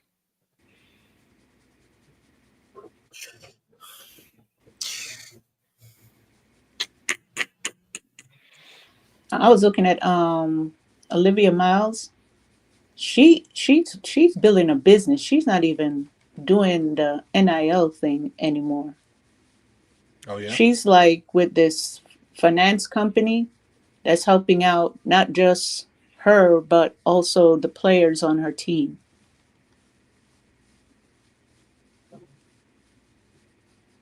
That's dope. That's dope.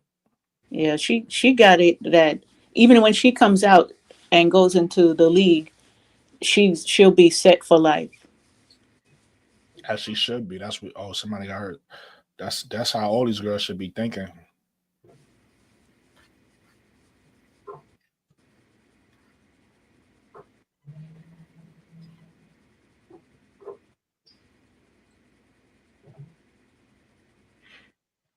I want to see Madison Booker.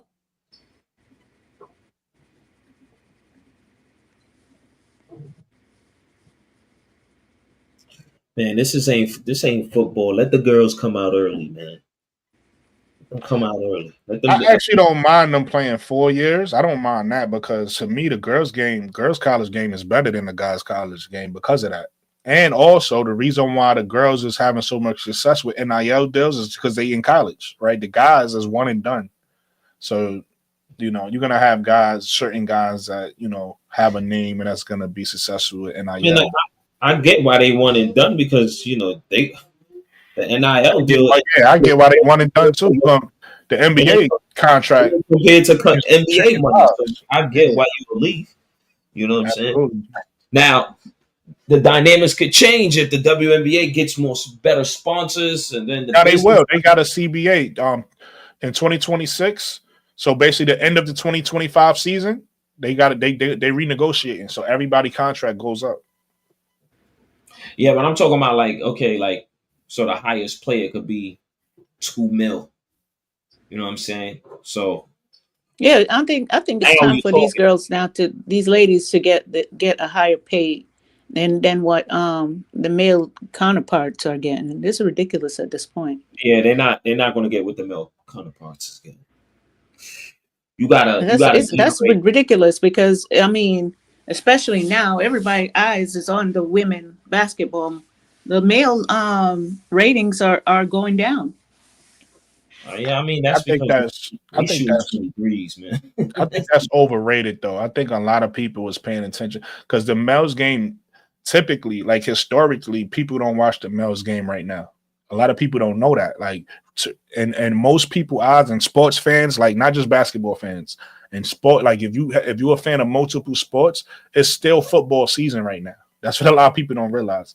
The unofficial start for the basketball season is after Christmas. So that's why Christmas is such a big day for the NBA. So I think a lot of people was just looking at not no more. Not this year. Wow! Oh wow! Because NFL playing on this year. Yep. And I heard about that.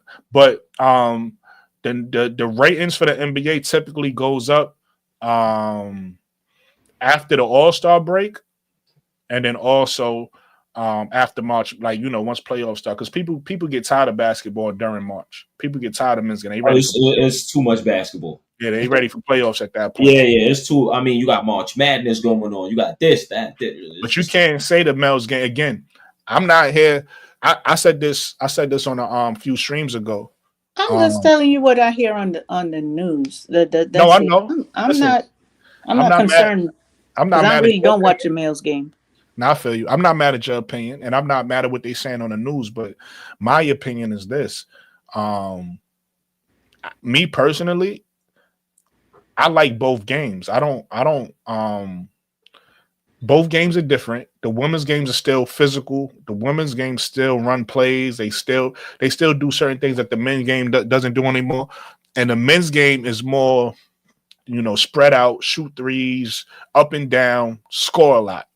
So I know some people bash both games. I don't do that. I enjoy both games. I ain't bashing now. I'm just saying. No, not you. That's been I've been listening to ESPN, and that's been what they've been talking about. Right. I'm not talking about and you. I thought it was kind of weird. Probably they saying that because they saying compared to what was last year and the previous years, the numbers is a little down. That's probably what they saying. They probably not saying it's down. NBA probably what happened what was going on last year. I just think they overthink it because the NBA obviously the salary cap, the money for the NBA goes up every year. So they doing something right. So I don't even listen. There's two different. We shouldn't be comparing. I keep saying that the male's game is the male's game, the women's game is the women's game, and there's no comparison at all. Not in money wise, not in play wise. So we should just focus on each game. I like both games, like I said. So we talking NBA, let's focus on the NBA and talk NBA. And we talking WNBA, let's talk about WNBA and focus on the positive things. But I feel like that's it's gonna go to a negative place if you start comparing it to because they so far apart. I'm not going to a negative place with it. I just said what I heard, and that was it. But Tony, me personally, I'm not talking about you. I'm talking in general. I don't care. I really don't care about it because, like I keep telling people, I don't really watch male basketball. I've never done. I watch the female basketball game about college and the women WNBA, and I'm a football person, so it's NFL or college. That's me, but I'm not really into the because that's too much basketball for me. Right. Now I was never talking about you though, Tony. I was just talking in general. Lamar, the women to say people want the women to get paid like the men. You gotta get the sponsors like what the men is getting. That's the only way. Well, and you gotta get the fans. You have to generate a lot of fans. The CBA will have to change. So right now, we got the fans. It's not the fans. I don't know what's the problem. I don't know. Maybe it's management. No, it's the fans. I have no idea what's the problem because they're now getting all this stuff that they're asking for. Yeah, but you have to get more fans. The object is not to capture the hardcore fans; it's the casual people you got to get to come watch your game. That's in any sport, whether it's NHL, MLB, WNBA, college, whether it's football, basketball, men's, women. You know what I'm saying? So you got to get the fans out. That's how marketing is done. That's how you get deals done. If you don't have a lot of fans watching your game like how it used to be in the previous years, then you're going to have problems. Then you're going to start losing teams. Like, look how many teams they lost. I think the only original team that they have is LA and New York. The Comets was there, won 4 straight chips. They're not even around. So you know what I'm saying? Come on, that's crazy. That was just a bad management on. You know what I'm saying? That's crazy. I like how they team win 4 years in a row because they try to follow their logo after the NBA logo. All right, that didn't work. So this new logo that they got is good. It's pretty nice. It's your own shit. You ain't following after nobody. You're doing your own thing. You know what I'm saying? So I think they'd be better once they leave under the nest of the NBA. If you constantly got to keep, if you constantly got to be paying back 40 mil or 50 mil back to the NBA owners, then I mean, at what point do you grow?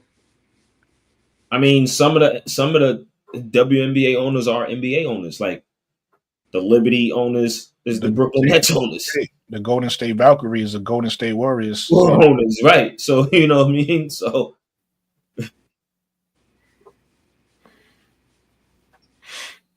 number 35 in orange, that's Madison Booker. She is so the Liberty used to play in Madison Square Garden. Yeah, they're she a Liberty fan too, Kev. You know what I mean? So after a while, you know, he's a Liberty. Tony, he's a Liberty fan too. Oh, okay.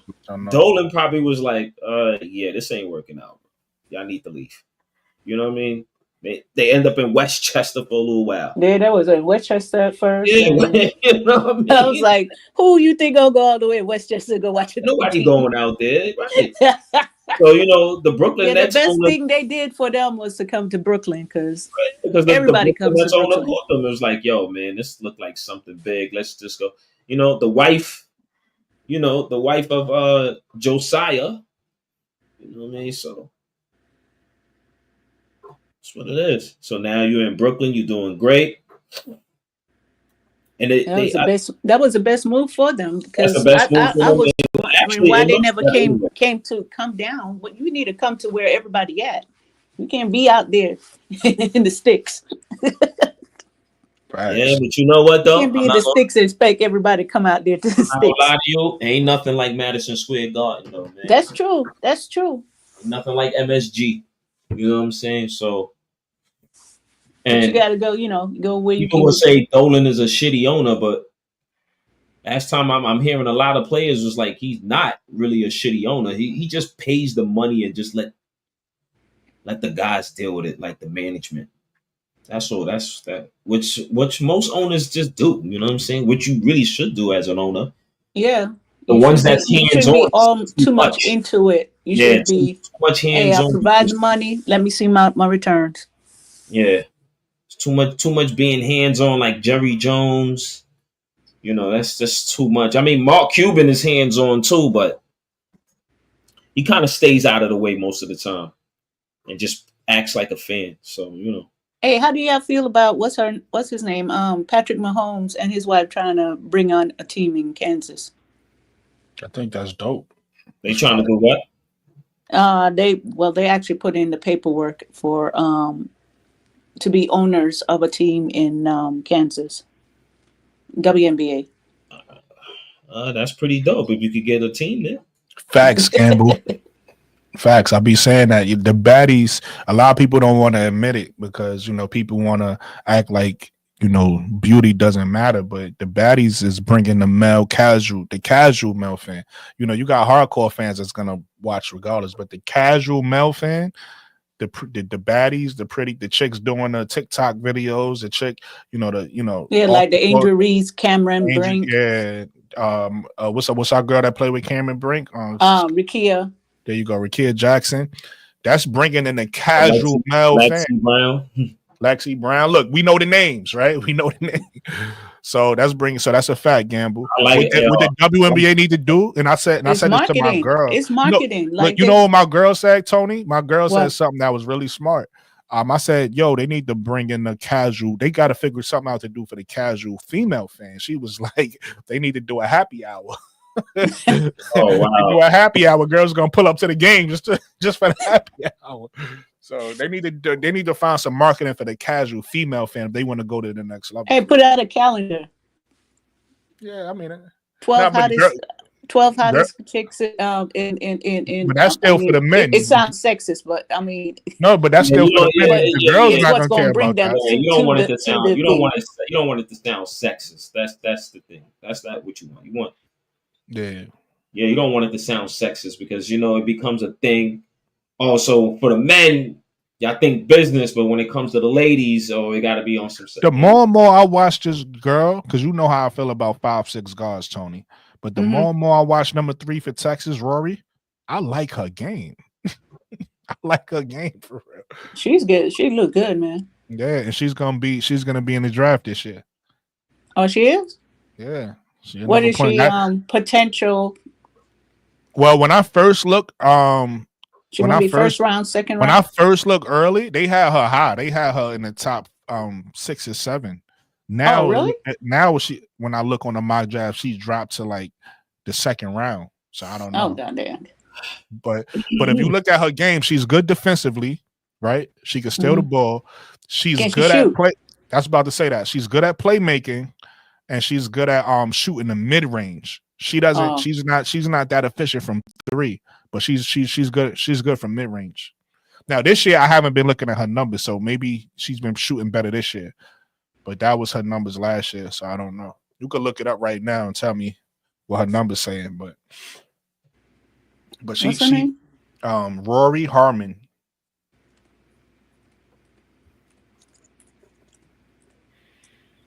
But the more the eye test, the more I watch her, the more I like her game for real.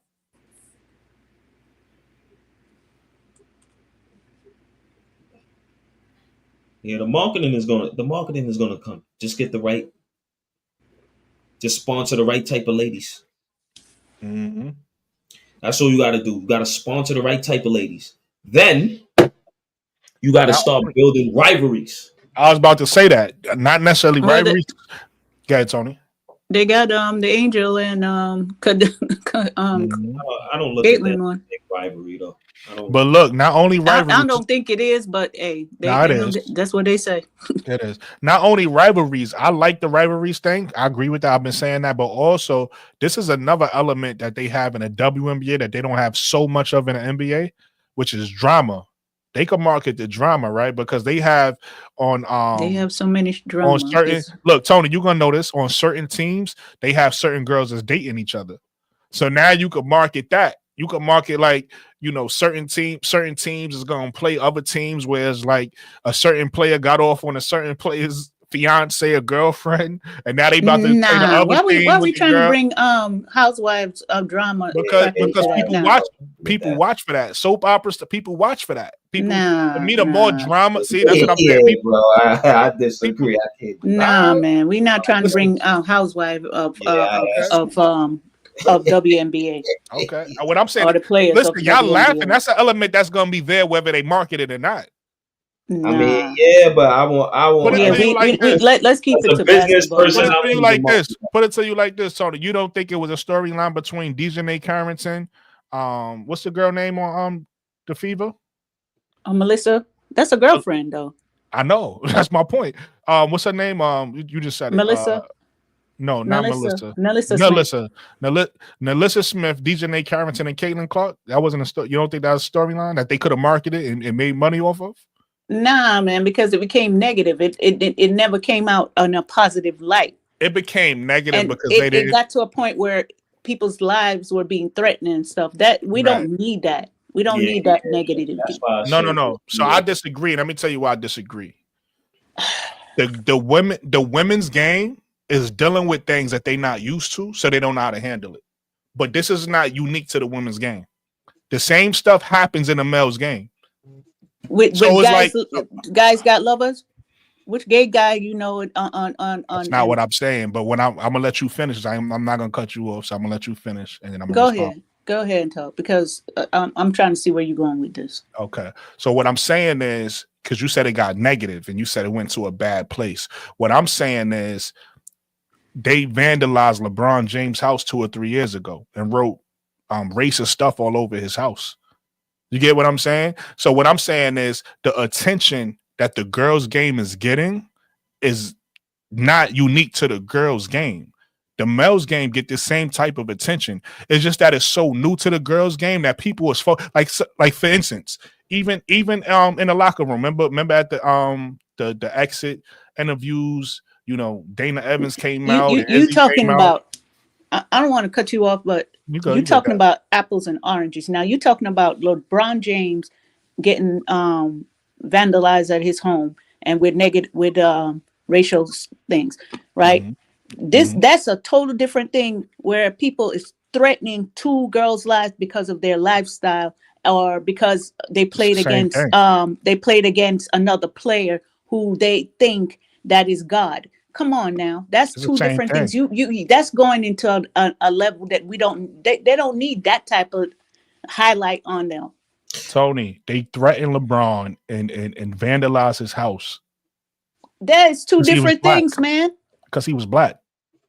That's why he did it. That still has nothing to do with what you're talking about with Dejanay and her girlfriend versus You with said it Caitlin was Clark. you said it was threats, right? They got It threatened. wasn't threats. It wasn't just a threats about that. It was threats about to kill these people Right. and to But do what I'm telling and it had a negative turn on it. Come on now, we're not going to do that. we can't We're not going to do that. That we're not promoting that. The type women's of game foolishness. is that's and this is the point I'm making. Respectfully. You sound like you know what you I'm gonna sounding let you like? You finish. sound like one of them Fever fans. Okay. Okay. But listen, You truly sounding like a Fever fan. Okay. I'll take that. You might be an undercover Fever fan. Let me find out. Okay. Can I talk now? Because every time I talk, you talk. So I'm trying to be respectful. Go ahead, man. All right. So what I was gonna say was I feel like the girls' game is just too sensitive right now to deal with that type of stuff, right? Because it's like that type of stuff is gonna happen, and then this is gonna happen. It's gonna be like, oh my God. Whereas this is normal. Like I said, this type of stuff happens with with famous people, with famous sports. This type of stuff happens, and people like, and that was the point I was gonna make before you cut me off earlier. In the locker room, in the Sky's locker room, they was upset with tweets. They was getting tweets and stuff, and they was upset. Tweets happen in every sport. You're not supposed to let that get that. You're not supposed to let that get to your locker room. It wasn't the tweet. It was the threats that were coming with the tweets. That's what they were upset about because they were not used to that. Where did the threats come? You just said what I said. But they weren't used to that type of thing. That's what I said. Why are you trying to bring? I swear to God, you're talking like a Fever fan right now. But you just repeated what I said, though. You talking like a Fever fan, man. Let me find out you a real Fever fan, undercover Fever fan. If that's how you feel. But I listen, feel like that. I mean, to break the ice. No, go ahead. Finish. Go ahead. No, I was just gonna say, she just said what I said. The threats came from tweets. They was upset about tweets, right? That happens in every locker room. Tweets happen in every locker room. It's just that some people read them and some people don't. The professionals don't read the tweets and they don't let the tweets get in the locker room. That's simple. Yeah, to break the ice, I won't market that. As a businessman, I won't market that. I'm not mad at that. I'm not mad at that. I'm not saying, listen, I'm not saying I'm right. I could be wrong. No. I'm gonna tell you like this. I know for a fact I'm not the only one who feel that way because I see other people say No. I know I'm not the only one who feel that way. You undercover. No. You're out here twerking for Caitlin, aren't you?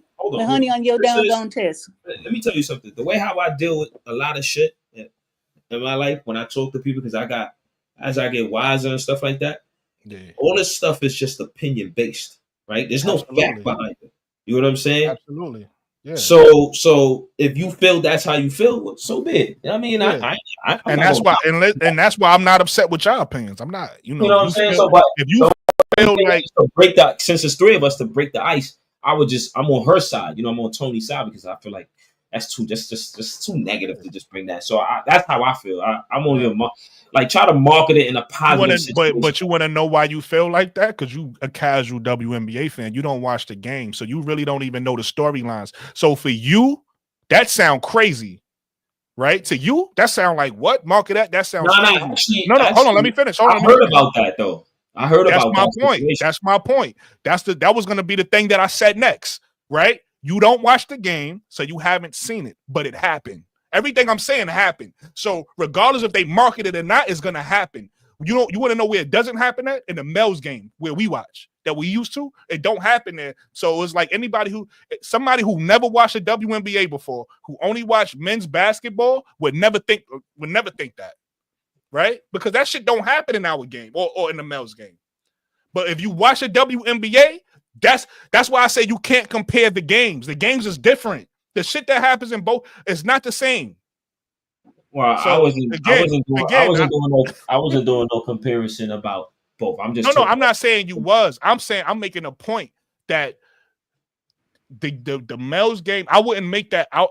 I wouldn't say do that in the males game because that type of shit just don't happen, right? You don't have relationships on both teams and stuff like that in the males games. You don't have that, but you have but it in the but girls something games. similar to that, And though. It be drama. Like it's real life. I'm not creating. I'm not making it up. It'd be real life drama. No, it do. But here's the thing, though, right? Here's the thing, right? What you can say with the men's that's similar to that situation, like for instance, right? Yeah.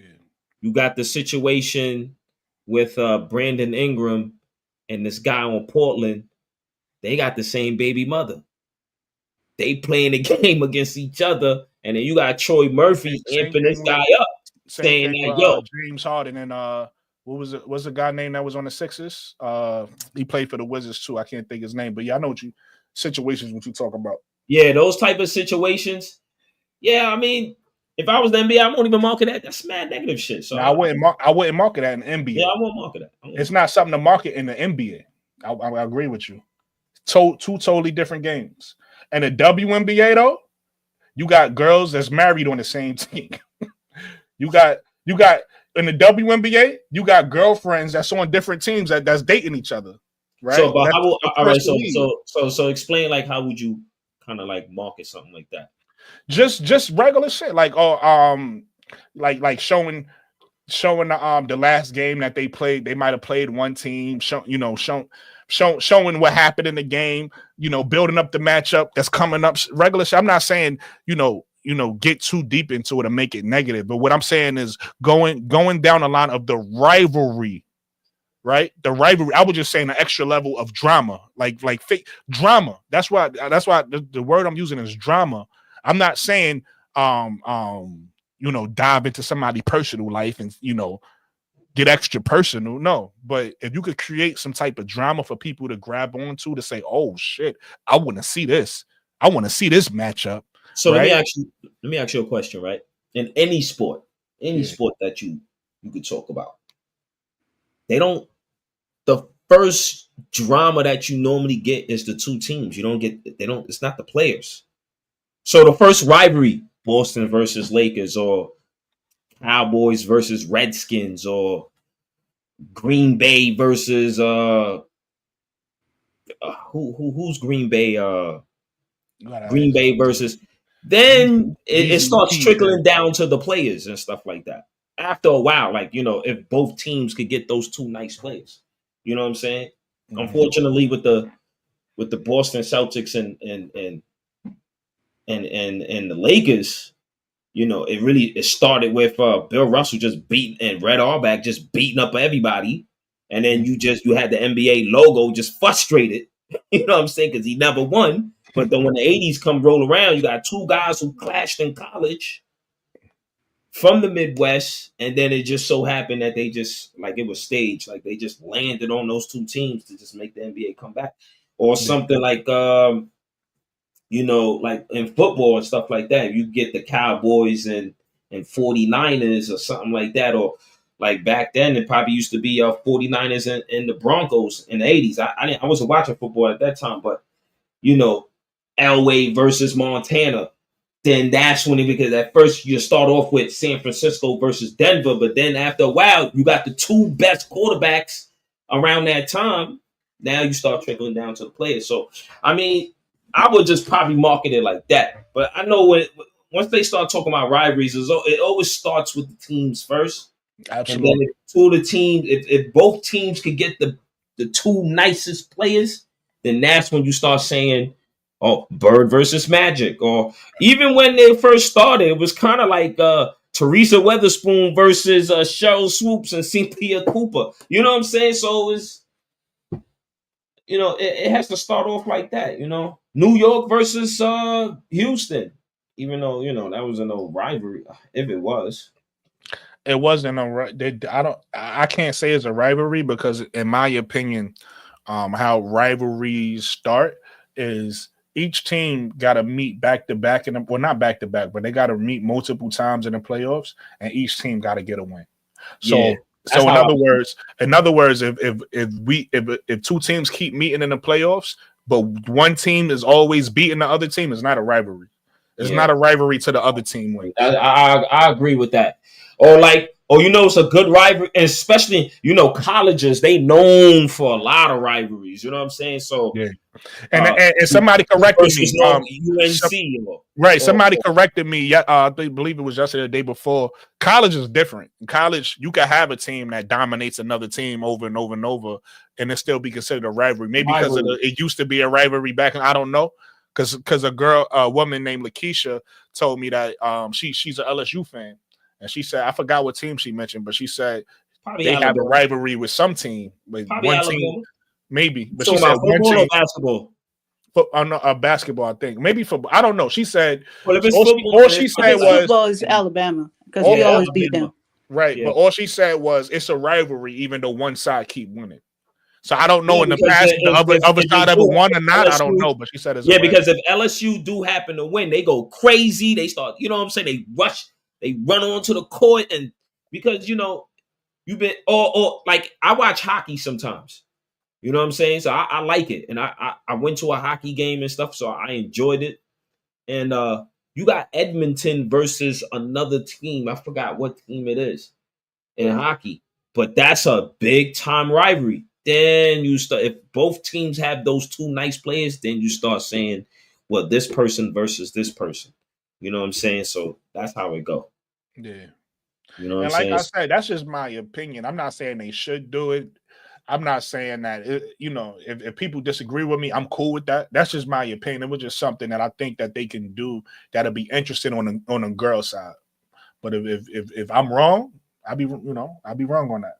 Yeah, because I feel like that Caitlyn. Nah, I just think you were undercover Fever fan. That's all. Gotcha. Never, I would never be an undercover Fever fan. I think you are. I think you are. I respect black women too much to be an undercover Fever fan. Wow, but I would just put it like that, though. Because part of the reason, not to cut you off, Kat, part of the reason I'm an Angel Reese fan, obviously, is because of what she's doing in the court, but it's also how the media treats her. I don't like it. I feel like they're disrespectful to her. It's how these content creators treat Angel. I feel like they're disrespectful to Angel. It's how these fans are to Angel. I feel like they're disrespectful to a black woman, and I'm disappointed not only in these racist fans, the nasty fans, but also the black fans who don't understand that, right? Like, and I don't care who you're a fan of. You could be a fan of Caitlyn, you could be a fan of Angel, whatever. But I'm talking about the ones that bash Angel, the black fans that bash Angel. You should embrace it. I'm glad you say that. So you would want another black woman to get bashed again for Caitlyn Clark. So that's why you trying to promote drama. Nah, I think you're going too deep. I think you're thinking about it too deep because I don't think. But that's how it is. That's how it's going to end up. It's not. It's not about deep. It's what's going to happen. Cause you put up Nalissa and DJ Carrington and talking about Caitlyn Clark putting it into the mix. You already know that's a disaster. So if that's the case, then we can't do nothing. Right? You think that's two black women, whether they together or not. That's two black women that you gonna put up against now, because she don't have a fan base. She have a cult base. Yeah, I agree with that too, because they don't do that to white people, bro. Listen, you could say the same. I use a real life example. I wasn't thinking about color. I wasn't putting color on it. I just use a real life example that happened. But color gonna come into it at a point when you put in Caitlyn Clark into the mix. That's what I'm trying to get you to understand. Okay, so but you could say the same thing about Paige Beckers or any white person. To me, it has nothing to do with color. It's just it's a way to market. You might not look at it, but I'm looking at you added CC into it, and once you add CC into it, here comes the racism comes with it. Why are we trying to highlight back racism again? Because it's her fans that threaten Dejanay. It's her fans that do what they do. And these are two black women. Now, what their lifestyle, that ain't got nothing to do with me because I'm not that about that. But that's what they choose. They shouldn't be their life, their personal life shouldn't be put on TV and for the drama and the threats and everything else that comes with it, especially they being black. You're not looking at it that way. You talking about, oh, let's bring the drama. We don't need drama. Nah, you need some type of drama, like, you know. You need drama like, I'm talking okay, about sports Caitlyn, drama, not that type of playing drama. Paige Beckers, or Caitlyn playing Enrique or something like that. They playing on the court, not bringing. Come on now. All right. First of all, I don't condone any type of racism, but we can't control fans. That's why I keep saying you gotta like put your phone down if you're worried about tweets, you know. But you could also make the same argument, or not argument. I'm sorry. You can make the same point about Angel and the Connecticut Sun. All these players is black, so we could stay. We could leave that part out of it. It was a storyline between Angel, Alyssa Thomas, and DeWanna Bonner. What you call those guys that speak on the side? The commentators. The commentators mentioned that. I didn't make that up. These all black players, so it has nothing to do with racism or racist fans, but it was a thing. So that's just my point. I think you going super deep, and that's cool. That's how you thinking about it, but it don't have to. Everything is not that deep. One, number two, you got to realize like certain. The best analogy I come up with, and I hope this makes sense, or I hope this is understandable. You know, I grew up in the 90s. I grew up in the city. I grew up in Brownsville, Brooklyn, right? So I grew up in a city where they'd be shooting outside in broad daylight. My point is you still got to go outside, even though they're going to shoot. Like you can't be afraid to go outside. People still got to go to work. So if fans is going to be racist and tweet racist stuff, you can't then be scared to like have new ideas or try to be creative with your business. You can't factor in what a crazy fan is going to do because you can't control that. It's going to be crazy fans. That's just going to be crazy. There's nothing you can do about that. Now, what you can do is have integrity with your actions. So like I said, what I'm saying is not digging. I'm not saying, yo, dig into somebody's personal life and tell their personal business. I'm not saying that. But what I'm saying is you can market things that happen on the court, on a basketball court. You can market those things that people already know, that people was already going to talk about anyway. To rivalries, right? Rivalries on different teams. It don't even have to be, it could be somebody who we know used to date that broke up. Oh, these two was about to match up against each other. Let's see if it was, you know what I mean? Let's see if it was a little extra. If, you know what I mean? They play a little harder against each other, whatever. It's not that deep to me, right? I think you're thinking about a worst case scenario, and I agree. You know, in the worst case scenario, I think nobody's personal life should be aired out on TV or in the public. And I think racist fans shouldn't be tolerated, right? There's nothing you could do as far as somebody's feelings or what they're going to tweet. But if somebody is going to be nasty, racist, or whatever, that shouldn't be tolerated. It should be things to like can't think of the right word, but I'm gonna say combat somebody's negative energy.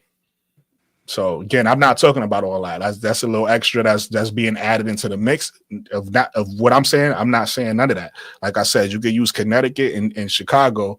All players involved in that was black, and it was the same situation. I'm saying that the WNBA could use the market. I'm gonna end it with this. I'm gonna end it. Hold on, let me land my plane. Let me land my plane. I'm gonna end it with this. It's just an opinion. I'm okay. I'm not saying that it has to happen. I'm just giving. You said DB and AT with Angel. What's the connection there? It's the same thing. What is the connection there? Because I'm trying to figure out what y'all talking about. Question, and when I started talking, you cut me off. So you want me to answer? Okay. It's the same situation, right? You got two girls that's dating, right? And then Angel had an issue or a situation with one of the girls, and then a commentator later on in the game brought up the fact that Dewana Bonner was the spouse, and saying that somehow Angel was getting get back because of a foul or something like that. So they brought it up. Now come on now. If you're talking about the welcome to the WNBA check that AT did to Angel, that's what you're talking about? I'm talking about a whole, not just that. I'm talking about a whole sequence that happened. I'm talking about that happening. I'm talking about Angel and Dewana Bonner getting into it, not into it, but physical after that. And then I'm talking about the commentators when did on the Angel side bringing it up. and Dewana get physical? Which game was that? The same game. No, they didn't. Yes, they did. Well, we could put the proof right there. We could just YouTube it. Right Angel got clothesline. Oh yeah, this back and forth. Angel got clothesline. I'm listening. It's not that, to me, it's not that deep though. No. But she, no. I'm trying to understand where he's going with from this. my point of view, because you brought up the drama thing, and then you started talking about the girls, their lifestyle, and then you tried to say that you want the drama for it. And I mean, then when you realize how far it was going because you was going down that rabbit hole, and I'm trying to bring you out that damn doggone rabbit hole. But you wanted to go down that rabbit hole. So we down it now. We in the rabbit hole. I'm trying to let you understand that what you're really trying to say is not making sense. Okay, so we could have left it at that. I don't know why we still talking about sense. this. This is not entertaining for the viewers, right? Like, I had an opinion and we could have moved on. You like stuck on it though. Like, it's like bothering you. Okay, I get it. It's not bothering me. It's just the fact that you want to use drama again. You just say that you don't like racism against Angel Reese, but yet it's okay for racism? Two other black females That's to get there. Tony, come on now. You trying to project your You a Fever fan. I believe that. I believe that now. Okay. You a Fever fan. Actually, this little listen, respectfully, I'm not bro clause. I'm not bro clause, so none of that stuff affects me. Like, you can sit here and throw things at the wall, like none of that affects me. Back on. Right. You a Fever fan. That's all right. We good. If you say so. I could tell you, don't worry about it. Tell you like this. I'm more of a fan of my team than you are, because I ain't switching. I'm not up here talking about I'm a Liberty fan and a Sky fan. I'm a Liberty and Sky fan. I want to be. I'm a Liberty and limitations Sky. to it. And I'm just a Sky fan. I don't have multiple teams. And you I live in New York. You live in New York, and you talking about you a damn Chicago Sky fan. Come on, absolutely. I'm a Sky fan. You a traitor. At least I know who I am. Now you a Fever fan. Let's say you a Fever fan. You an undercover Fever fan. All right. Why he gotta be a Fever fan? Right. Why you an undercover Fever fan? Why you coming with that hate? Hold on. Why you attacking me? Because I got an opinion though. Ain't nobody attacking you. I'm making jokes with you. See, you in your feelings now. All right. Okay, bro. God. You see the smile on my face, Sony? All right, bro. God. I'm in my feelings, Sony. All right, bro. God. Your voice going up. All right, bro. God. Don't get in your feelings now, bro. God. I don't think I'm the one in my feelings. Don't get in your feelings now. I don't. From hearing you, from listening to you, I don't hear no teeth. You could clearly see my teeth. I don't hear no teeth. So I don't think I'm the one in my feelings. Yo, y'all funny, man. Y'all funny. This was good though. You know what I mean? A little healthy. A healthy little back and forth. Ain't nothing. I dragged that shit out like a month. I don't even think that was that deep of a conversation. But you know, some conversations. Hold on. I'm gonna send a hug for you. Air hug. Some conversations, like if a person disagree with you and they trying to understand, sometimes it's good to just drag it out a little. Nah, I do this to him all the time. Yes, he do. But this wasn't a drag out conversation, because I don't feel like, certain conversations you want to give attention to. I feel like this. I didn't want to get at that much attention. But that's my opinion. That's your opinions. And it's okay to agree to disagree. You know what I'm saying?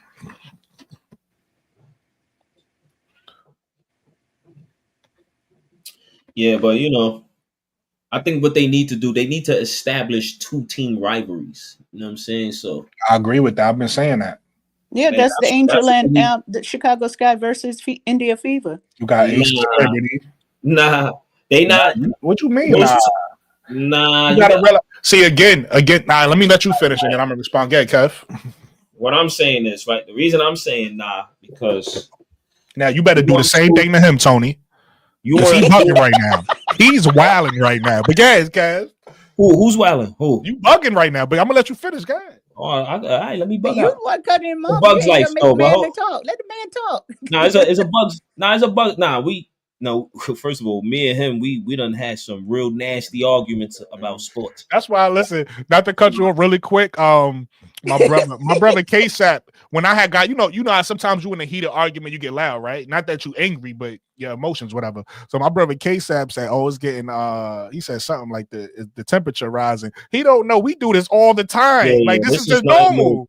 This is normal. This is the way we talk. And it's not New York. And it's not beef. It's not a New York. It's not a New York thing. What it is, it's just that we both love sports, so we get like I'm a type of person. We get passionate. I get on people's nerves, and I go against the grain. That is true. I go against the grain. But outside of him getting on people's nerves, I get on people's nerves, and I go against the grain. I'm like what you call Rashad McCants on a Gilbert Arenas show. That's me. But worse. Yeah. I go against the grain because I believe in what I say, and I don't care about what you say. You know what I'm saying? That's it. But I will listen to what you say. Kev is knowledgeable. Kev knows what the fuck he's talking about. And Kev is stubborn, right? So when he is Kev 90% of the time is gonna be right in what he's saying. You know what I mean? Not real talk. I give him credit. He knows his basketball. He knows what he's saying. But at times as he's wrong, he's stubborn as hell though. He's stubborn as hell. But y'all two are really cousin then. Kevin's sarcastic too. Like Kevin. You the same way. Sarcastic and get back to your point about why Chicago and the reason I'm saying not a rivalry. Yeah, the reason I'm saying right. First, if they two teams could build up to be good teams, they don't necessarily have to be 1 and 2 best in the league, but somewhere around that. And then if they playing each other in the playoff, the two teams, right? Because right now, one team didn't make it, the other team did. You know what I'm saying? So let's wait till next year. So if next year comes and then they so happen to meet each other in the playoffs, let's say 2, 3, 4 times, and it's like, okay, now we got something going on. Now we could say, oh, you know what? We got something going on here. Let's market that rivalry right there. So every time you show both the teams, you show both their faces. You know what I'm saying? And then, you know what I'm saying? But they teams is not that good. It's just like I think a good one would be Liberty versus Aces. Tony, you gonna let that slide? I think the good one. No, I'm trying to give a better version one. Liberty versus Aces. Well, that can happen right there. That can work right there because Liberty versus because the Lynx. one team beat the other team for the chip, and then the other team came back last year on some vengeance. And it was like, yo, we knocking you out. So they knocked them off. You know what I'm saying? Eventually, and disrespected them, put the damn things on their damn logo. Well, if you say disrespect, well, I mean, nah. I was laughing at that. I thought that was cool. Now let me tell you why you bugging. So now I agree with everything you said, though. I do agree with everything you said, but this is a different situation. Here's why it's different. One, the WNBA highest rated games was Fever versus Sky, and they're not even the best teams. They're not even the best team. So the WNBA almost need them to play each other for their business, right? We just talked about marketing. We just talked about they should get shares. I think both Angel and Clark need to get some shares in the W because y'all using them for marketing and so forth. I mean, where the money at? So that's one, right? They their highest rated games when they play each other. The other one is these girls had a rivalry that started in college. These are not two girls or two women who met in the WNBA and started their I know about going that. back and forth. This is something that's translating from the college level, so it's already there. Yeah, right? Angel won the tip, and then what's the name beat her Exactly. last. Exactly. So this is different. So I agree with you because typically, if this was a normal rivalry, then I agree with you because I just said it. They would have to first meet in the playoffs, and both teams will have to get a win in a normal rivalry. Forcing it, but yeah, though. Yeah, in a normal rivalry, that's what will happen. But this is not a normal rivalry. This is a special rivalry, and obviously, fans of the sport. What's so special about it? I just mentioned that one, people tune in to watch them play more than anybody else. They tune in to watch these two teams play. They tune in. They want to see Angel versus Caitlyn. This is what the fans want to see. And then the second thing is they had these battles that really, I'm gonna be honest with you, is not a back and forth battle. Caitlyn just literally just got the last one, and not only did she get the last one, it was a meaningless game almost. Even though it was in a tournament, it was meaningless compared to Angel's game because, well, I'm not gonna say that because Angel beat her. So I'm not gonna discredit Caitlyn's win. Because hold on. Let me just get some facts. Every time they faced each other before the last time Caitlyn beat Angel in the Elite Eight, Angel team won in Maryland and in LSU. A lot of people don't know that they played in it, and I might get the numbers wrong off the top of my head. I got it in my phone, and I'll verify it in a second. But I believe the record in college, not in the pros, I believe the record in college is 5-1, Angel. And Caitlyn literally just got that last one. So if Caitlyn doesn't beat Angel, in that last game, Angel beats Caitlyn 6-0. You understand that? So it's like a lot of people don't know that. They think that, is this rivalry? And Angel been busting Caitlyn ass. That's why one got a championship and the other one don't. In the pros, it switch only because Caitlyn team is better than Angel team. It's not on the even playing field. So Caitlyn's been winning in the pros. Angel got one game. That's why, for all the fans who don't know that history, when Angel team gets on the same level as Caitlyn, I want them to see if they have that same energy. All right, still think I'm a Caitlyn fan, Tony? Nah, so let me just. Yeah, I know you are. You just. All right, so I'm gonna just put it like this, right? Was Iowa good? Were they just good? They were good, right? They had to be good because they kept making it to the tournament every year. Right. And they playing good this year without her. Right. And LSU was good, right? Yeah.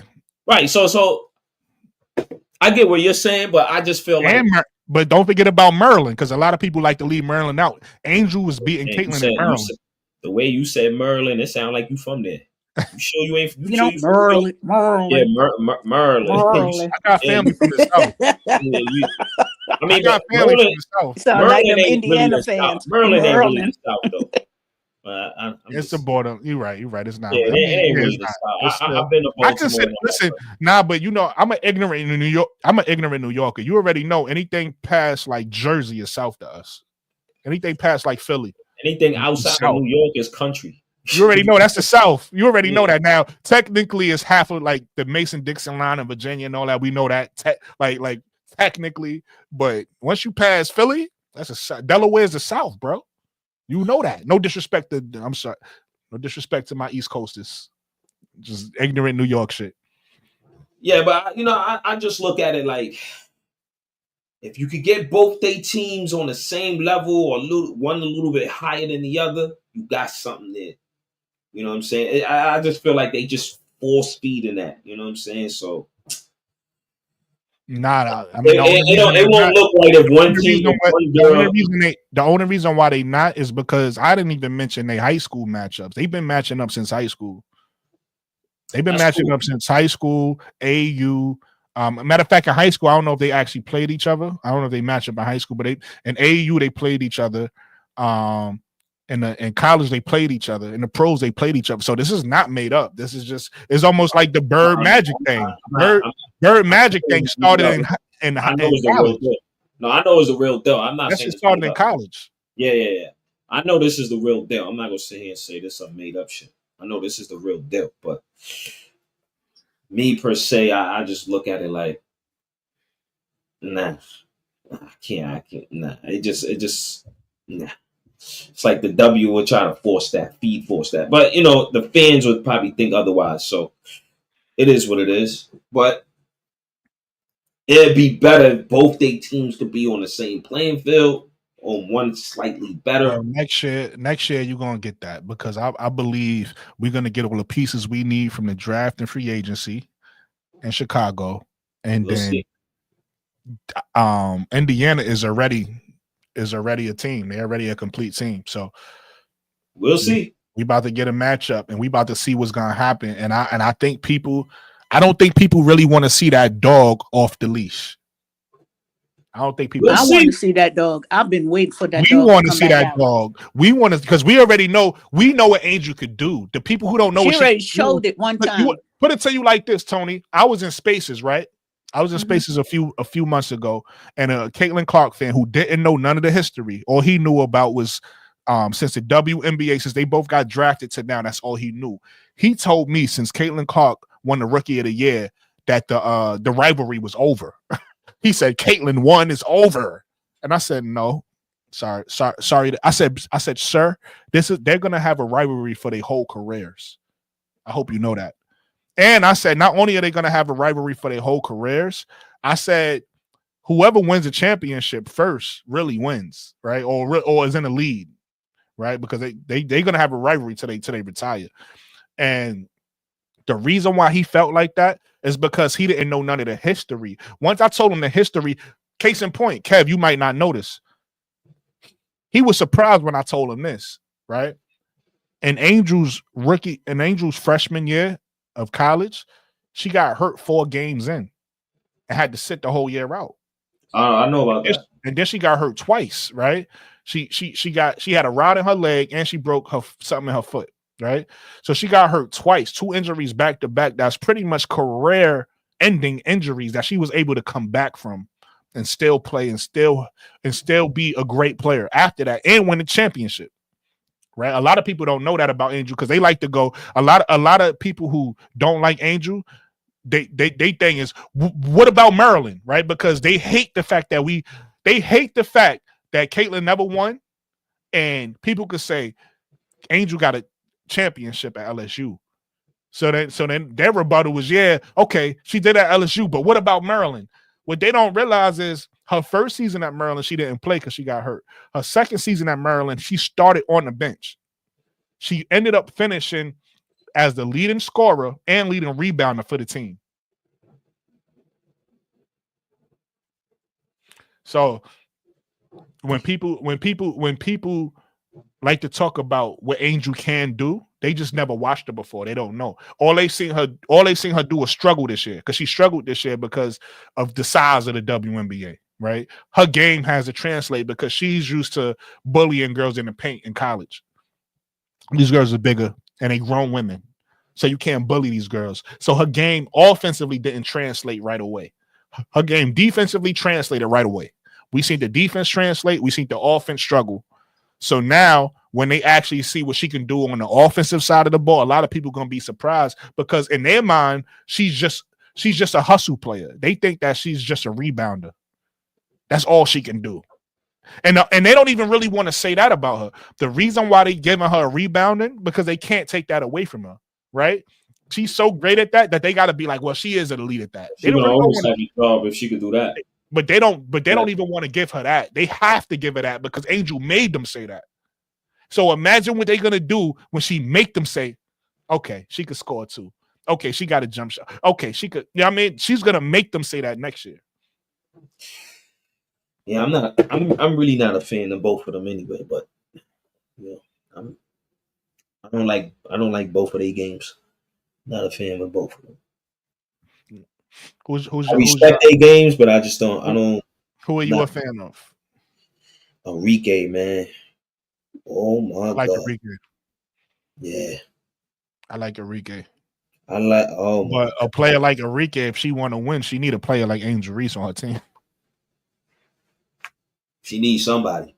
She need a player like Angel Reese because the reason why people who love Angel Reese is because of the fact that she she brings a championship winning type of mentality to the team, right? And then if you put the right pieces around her, you could win it. You could win a championship with a player like Angel Reese. So that's why I'm saying a player like Enrique, because I agree with you, she's amazing.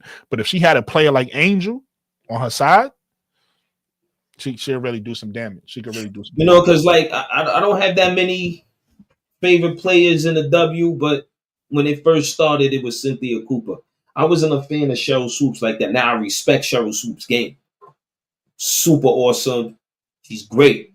But it was just something about Cynthia, man. I was like, yeah, she the real GOAT. And then Maya Moore came and I was like, oh yeah, she different. Yeah, that's my GOAT. I was Maya Moore came in, I was like, nah, she different. She different. She is different. You know what I'm saying? She different. Facts. So, yeah. I like Maya Moore's game, but you know me, I'm guard heavy, man. I like guards. Me too. I typically like God. That's why I said my favorite player, even though Angel Reese is the person who got me into watching women's basketball, Isaiah James is my favorite player to watch. So I agree with you. Skylar Diggins, man. When I watched her in Notre Dame, I liked her game too.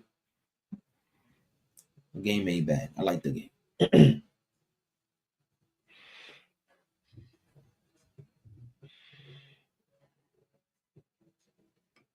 Excuse me as I kiss the sky.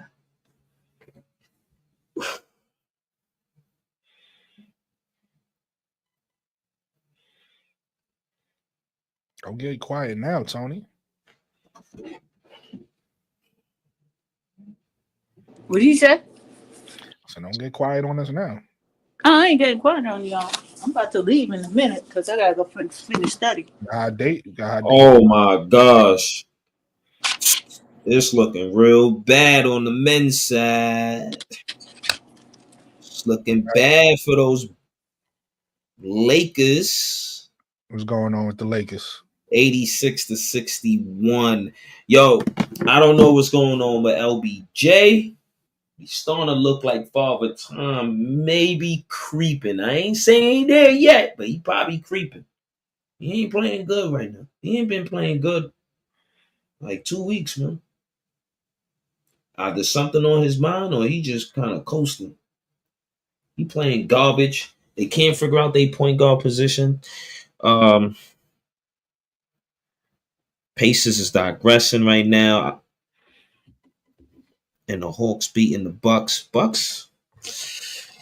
It was an argument that I was watching on somebody's podcast. I forgot who it was, but basically saying that the Bucks is not. They beating up on the reason why they record is what it is now because they beating sub 500 teams or teams that's not good. All the teams that's good, they ain't doing good. They losing. Oh yeah.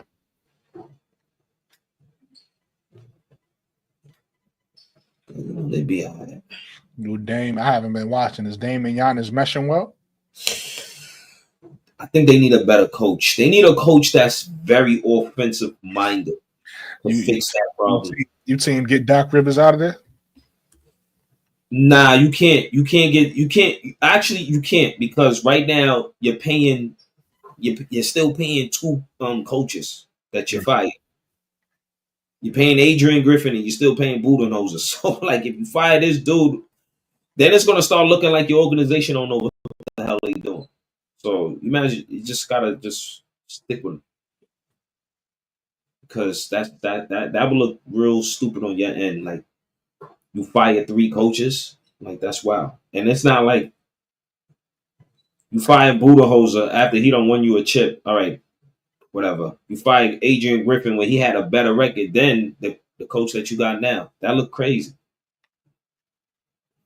Because one player says, "Oh, I can't win with this guy," but you're winning.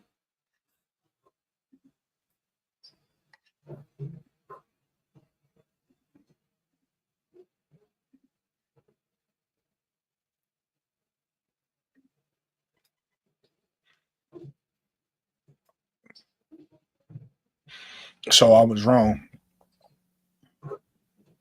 It would have been 5-0, not 6-0. If Angel won that last game, because they don't have the last game Caitlyn won up here versus Angel in Elite 8.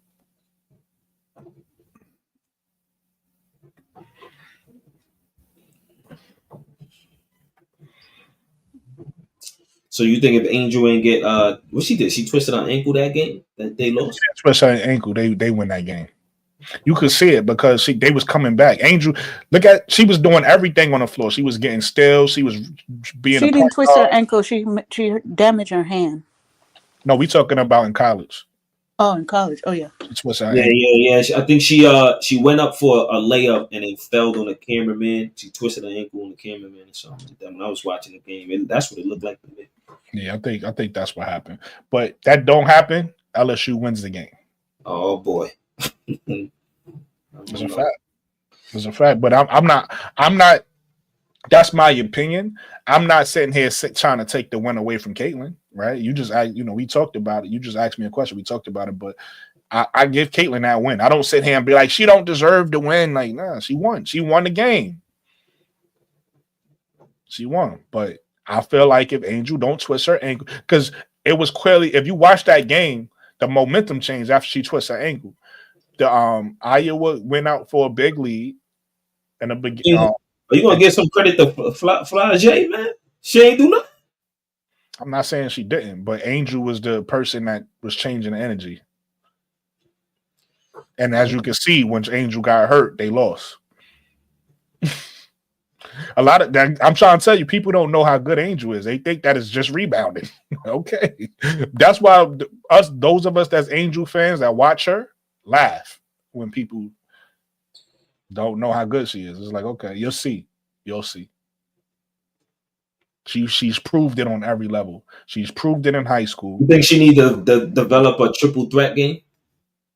Yeah, she will. She needs to develop her offensive game in general, because again, you gotta understand. If you dominant at something, it's almost like a person that's super athletic. They gotta eventually they're gonna have to develop a jump shot, right? Because you never had to rely on your jump shot your whole life. All you had to do was just beat people. Somebody that's super fast don't have to rely on a jump shot.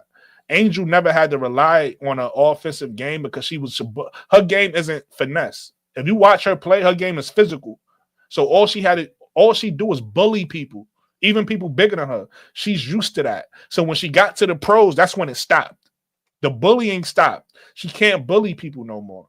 Or at least not yet, because she got to do one or two things. She either got to develop a finesse game, so work on that triple threat, work on these moves. So yes, I think she should do that. But if she want to continue being a bully, she got to get stronger and bigger, and then she'll continue to be a bully. That's what she. If you watch her play this year, that's when she thrived. Like, she likes that. Even when she watch if she on a bench and one of her players do something physical, you see her do you see her go. She. In Angel's mind, when we look at her, she's frail, right? So looking at her from the eye test, Angel look like more of a KG type of player. But in Angel's mind, she's Shaq. She thinks she's the biggest girl out there, but she grew up playing with boys. So the way her game developed was being physical and being and pushing back. That's how she develops her game. So when she got into the pros and she had to play against these bigger women, more grown women, it wasn't as easy as it was in college. In college, she just did what she wanted to do. I wish I was old enough to see Cheryl Miller play. I wish I was old enough. What? You was old enough to see Cheryl Miller play? Nah, we wasn't. What is you talking? Oh, Miller. I keep thinking of Swoop. Yeah, I said Cheryl Miller, bro. Anytime you say that, I think of Swoops. What the fuck is you talking? No, Cheryl You're Miller. right, Cheryl Miller. You're right. Yeah, we wasn't old. They say she's a real GOAT, but we wasn't old. Listen, I believe she was. She not my GOAT, but I've seen her game. She was nice. I always tell people, man, like, whoever you grew up watching, man, that they always going to be your favorite player. Some people say Penny. You said Tracy McGrady. You know what I'm saying? Oh, let's be clear. The reason why I say Tracy McGrady is because I exclude Jordan. Jordan's my favorite player of all time. So because Jordan is Jordan and he retired, I go after him. I say after him, I started watching Tracy and AI. But Jordan is my favorite player. Like, yeah, because like that's why I learned, like, if a younger person says Paul George as they go, who is me to try to say, well, that's come on now, really? What happened? Who is obviously it's something about the listen, game that they like. But you got to listen to wording. If somebody tells me this is my GOAT, I don't got no issue with what you said. Now, if you say this is the GOAT, then we got a problem. Right now we got an argument because you telling me now you taking it away from you and you telling me public perception wise, we can argue that, but I can't argue your opinion. I can't argue who you feel like this is your guy. That's why earlier when Tony asked me that question about ranking them, I told her how I feel. I said, yo, listen, they got them ranked like this, but in my opinion, to me, Isaiah James is the best one out of all of them. To me. Can't nobody argue that because that's how I feel. You might not like it, and that's okay. You could feel differently, but you can't tell me how I should feel. I feel like Isaiah James is the best guard out of Sonya Central and out of AZ Fudd, out of Sanaya Rivers. Well, you know what, I like though? Isaiah James the best.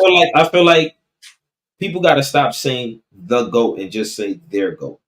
Yeah, that's what I'm saying. If you say that, there's no argument. Yeah. Like I might not like it. I might not like what you said, but right, just say your GOAT. Don't say the GOAT. You know what I'm saying? LeBron James is the GOAT. No, he's not. That's an easy. I mean, if you feel like that shit, if you feel like he's the GOAT, then hey, whatever. No, he said the GOAT. He didn't say my GOAT. He said the GOAT. No, if he said my GOAT, I wouldn't say shit. No. But see, that's the difference, right? I just stopped. Yo, remember when we was on the PlayStation, that the kid kept saying Kobe. Yeah. And one day I asked you, yo, how old is this kid? You said 18. And I was like, you know what? That's what made me just change and be like, you know what? I can't argue with these kids. Can't argue with them because you gotta understand. This is who you grew up watching.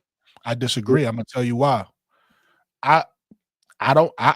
It's players who was around before my time, and I have the integrity to do research. I have the integrity to say, well, let me go look at Wilt Chamberlain. Let me go look at hold on. Let me go look at Kareem. Let me go look at Bill Russell. Let me go look at these guys. And none of them guys is better than Jordan to me. So yeah, but you know what though? I could understand how that kid is say, yo, this is the one I saw, so I prefer this guy. But still do some research before you jump out the window. I'll give you a perfect example, right? They asked Brandon Jennings, BJ, who your top 5? Jordan 9 is the top 5. And he was like, so they was like, yo, why Jordan 9 in your top 5? He said, yo, honestly speaking, by the time I started watching basketball, Jordan was like literally on his way out with the Bulls. So the only Jordan in his memory that he probably see is Wizards Jordan. So I said, I got it. So I said, you know what? He right. What you said originally about then fuck it. Huh? What you said originally about what he that's said? a cop out. What you said originally? You can say that's a cop out, but for you to say that's a cop out, that's his personal feelings towards it. He never said Jordan is trash. He never said none of that. He just said that you gotta understand, like when you growing up, this is somebody you watch. Yo, I never saw Pearl Washington play. He's before our time. This is the guy that played in Syracuse. And he was like, nobody yo, before the whole. Hold on, let me finish. Let me finish. Right? I never saw Pearl Washington. That statement's inaccurate. Oh my gosh, man. The statement is inaccurate. That's a new YouTube. Bro. That is a new YouTube phrase for a cop out. Let me just finish. That's a new YouTube phrase for a cop out. You gonna let me finish, or you just gonna keep talking? Which one we gonna do? That's a new YouTube phrase for a cop out. All right. Anyway, I'm gonna just finish anyway. Right. So what I'm saying is, right, I've never saw Pearl Washington play. Dude played for Syracuse and stuff like that.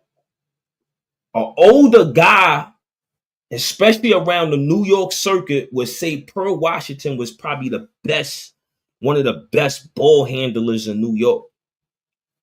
I said, okay, let me go see what they talking about. And when I saw he had like a little one move in and out, but he was a one-hand bandit. So I'm like, man, please. No way.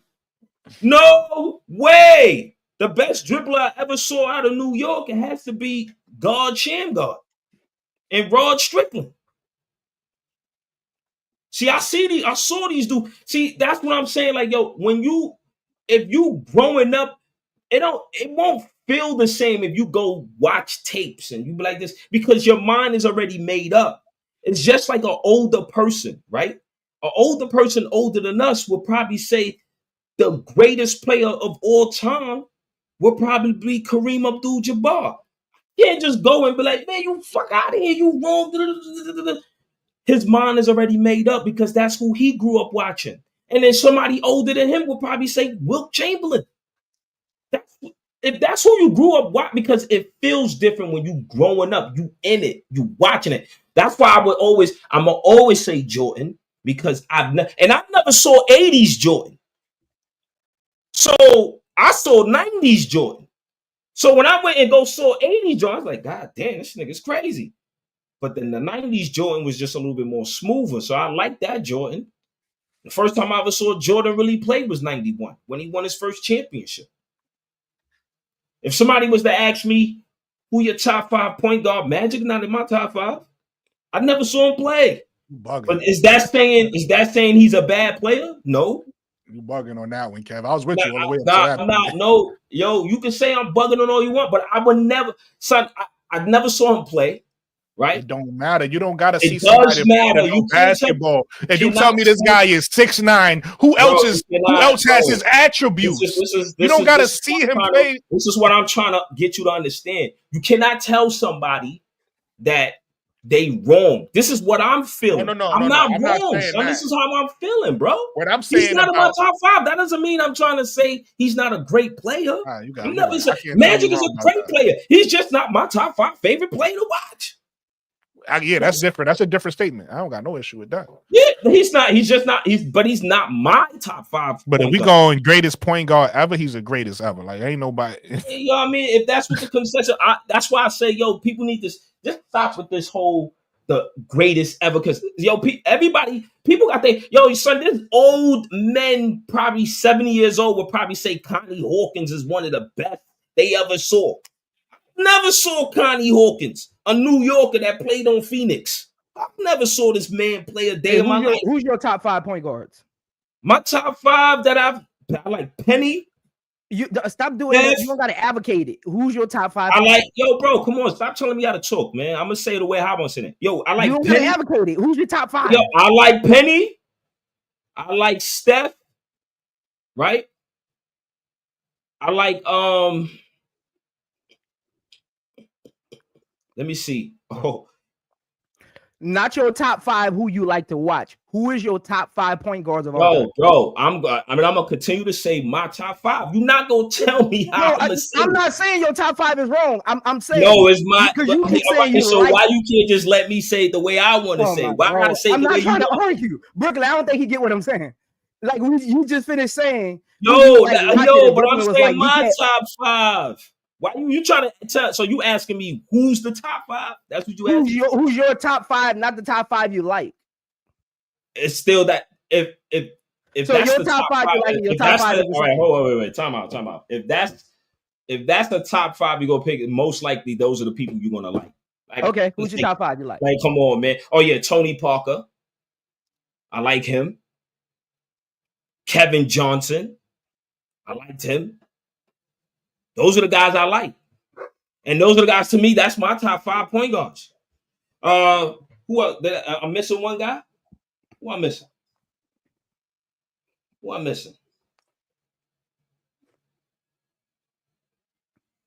Nah, I can't say Tim Hardaway. Nah. I ain't gonna lie, man. I really like Jason Williams, man. It's just something about his game I just like. That's my guys, man. I'm gonna go with that. I don't care about no John Stockton. I don't care about none of them dudes, man. John Stockton was cool, but that's one of those guys I just like to watch, man. All them other guys, they great and all. I'm good.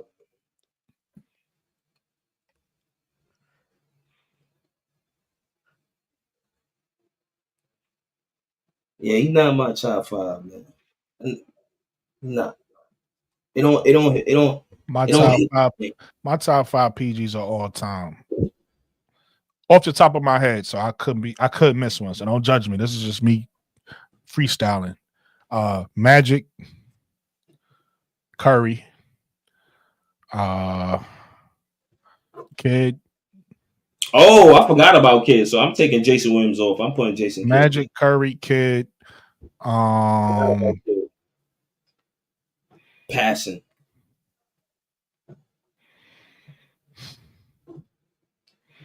I like Gary, but so Gary not in your top? You like him, but he's not in your top. Maybe. I'm thinking. I'm trying to think of names. I'm trying to be fair. I'm trying to think again. I'm not one of those guys that don't give people from the generation prior. I got to think of everybody. So I'm trying to. So you would say like the Big O or somebody? I can't say that because I didn't know. Like it got to be people that I've researched. You get what I'm saying? Because like you said, I never seen Jordan of the '80s live, but today I know what Jordan of the '80s look like. You crazy? I love basketball. I never seen the Big O. I never researched the Big O, so I don't know all his games. But and same thing, somebody else that came to mind. I don't know Pete Maravich, so I can't really say him because I don't know his game. But the guys that I've researched, who I've known, Isaiah Thomas, gotta throw him in there. That's you know what's funny with you know what's funny with Pistol Pete? Isaiah Thomas. That was Magic Johnson's favorite player. Because he played just like him.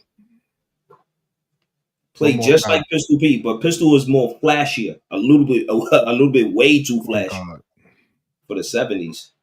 He's just way ahead of his time in the 70s.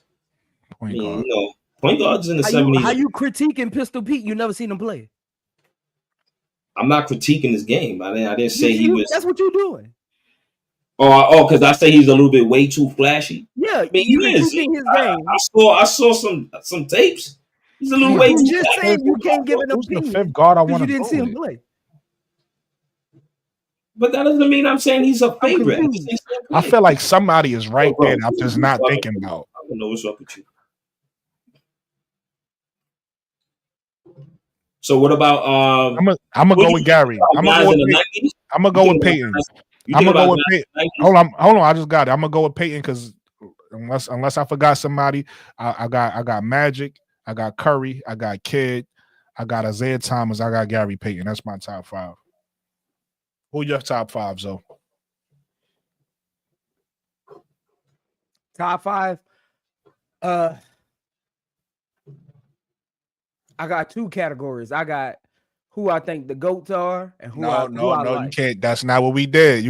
We could do your category, the other category second. But yeah, that's what I'm saying. Okay. That's what I was asking him. He thought I was combating his list because he started mentioning like Jason Williams, and I'm like, he's not even in the top 20.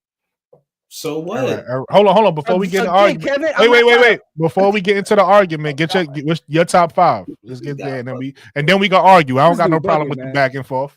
What's your top 5 though? Stephon Marbury, Jason Kidd. I like Marbury. Steve Nash. I went Gary Payton. You know what's funny? I was thinking about Steve Nash though, but hold on, let me finish. That's 4? I think that's 4, right? I was thinking about Nash. You said Marbury. You said Marbury, Payton, Steve Nash, Jason Kidd, and Chris Paul. Chris Paul, I forgot Chris Paul. Oh yeah, that's what I forgot about. I forgot about Chris Paul. The point guard. I forgot about him. All right, now get to your soliloquy. I just love that word. I learned that word from I think KSAP. But yeah, get into. No, I heard I heard you say it, but I think I heard KSAP say it first. But yeah, get into your soliloquy. What I was asking dude was even when I played overseas, right? I still patent my game after Stephon Marbury. That's who I like. That's what I was trying to ask him. Like, athletes have this conversation all the time in the gym. You got your favorites that you like, you patting your game after. Then you got your top 5. He thought I was arguing with him. I wasn't arguing with him. I was talking to him like an athlete. Like I was asking him who did he like? Because he kept saying like. That's who I like, who I just mentioned. Right, but none of them I is look in my at likes. only, I look the only at one in likes my as most likely your favorite player. Like, or yeah, like if you say somebody your top, right, to you, those are guys that you like. Like I heard Gilbert Arenas say he liked Penny Hardaway. Yo, Zoe, how do I put your names up? I don't see it. You got to take that thing off the screen. Oh, okay. Yeah, take that thing off. I'll leave that for now. I'll leave it for now. No, but you already. Oh, okay. But you can put that on the bottom with the ticker. Yeah, copy and paste that into your ticker and just remove Yeah, it. put that whole thing in your ticker. Because you already got subscribed. Yeah, like I heard Gilbert Arenas said Penny Hardaway is this top 5 player. See, that's you paste with Command V. You copy with Command C. You trying to copy it? I gotta. Is it Command C? I don't use Macs. I don't know. No, you should be copying. You should be copying with Command V. You don't paste. I thought you paste with Command V. No, you should be copying with Command V. No, I paste with that. You told me that's what you told me to paste with the other day. Let me see. And it worked. Let me test it out. Now the conversation could be different if we just say, okay, name the top 5s. I got you on 1 second, B. Well, after I post this, I'm gonna bring you up. Try Command X. Command X. All right, Command. Yeah, Command X. Now, if you said Command X just deleted it. Oh yeah. You just have I don't know kind of what Mac you got, man. That's copy and paste. I just using Mac or using Windows. Cut is X, copy is C, and paste is V. Thank you. I should have just went with thank you, B. Well, you know what I mean? I thought I could. I thought Prince. You know what I mean? I thought he was savvy with the technology. I just did it. Maybe I had something right there already. Maybe I had something copied on my keyboard already. I just did it and press X and it did it. That's because you got an old Mac from 1920, from 1922. First of all, I got 3 stores in your state. Ain't no old Mac. Stop it. What the stores got to do with the number of your Mac? Stop it. So listen, I got the Mac. Yeah, I don't even got it. Oh, that's already. Yeah. What's up, fellas? What up? Y'all all right? I think so I'm gonna give y'all my top 5. Now, I just do want to be clear. Are we talking about our favorite to watch or are we talking about our GOAT? Your top 5. Well, when I did mines, I did who I think is the greatest. It wasn't mines, it was the greatest of all time. Okay. That was mine. I didn't do my favorites. So so I'm gonna tell you what the confusion is because I was listening and I was hearing what you and Zoe going back and forth. So my question, my question was, what list are we doing? Because I was still confused about what list y'all just did. Because it was 2. Is it your favorite to watch or is it your GOAT list? Like who you think the greatest of all time? So this is how I look at it, right? Hold on, let me finish, bro. Because those are 2 different questions or 2 different categories. You know what I'm saying? That's where the confusion was coming in. And it never got to me. It was never clear which question you were answering. Really quick, yo, Zoe, is it a way? I know I think it's a way when you pay. You see this powered by StreamYard. How I get rid of that? Click on the go to your banners, and you're gonna see where it says logos at. And icons. Yeah, logos. Yeah, just take it off. Yeah. Brand. I don't see that in brand. I mean. No, banners. Go to banners. Not in banners, it's in brand. Banners, whatever one of them. I'm not in there right now. One of those. Yeah, I see it, but it won't let me delete it. You know, they changed. They changed. They updated it. So click on it, it's gonna go away. I just did it. Yeah. It used to be in banners, but they changed it. You know what I'm saying? The way how they did it. But Gab, be well. You was about to say yours. Yeah, so my favorite point guards to watch of all time, if I had to shrink it down to 5, I'm gonna have to say Zeke. Y'all gonna probably think I'm crazy, but Chauncey. That's not crazy. He's good. Nick Van Exel. Yeah, he was good, man. I saw him break somebody's ankle, literally. Jason Kidd. And Derrick Rose. Favorite to watch. Nobody likes him. If we going favorite to watch, I Yeah, gotta that's what go. we're talking about. Okay, no. I ain't mad at it because that's not what I gave. I gave greatest of all time, period. Okay. Not my greatest, but greatest all time, period. But if we going favorite to watch, I gotta go Kyrie. Right? Mm-hmm. I gotta go Marbury. Mm-hmm. I gotta go Gilbert Arenas. I gotta go Hibachi. I gotta go Baron Davis. Not Warriors Gilbert. I was thinking Baron Davis. Baron Davis was one of mine too, but I gotta go BD, and I gotta go are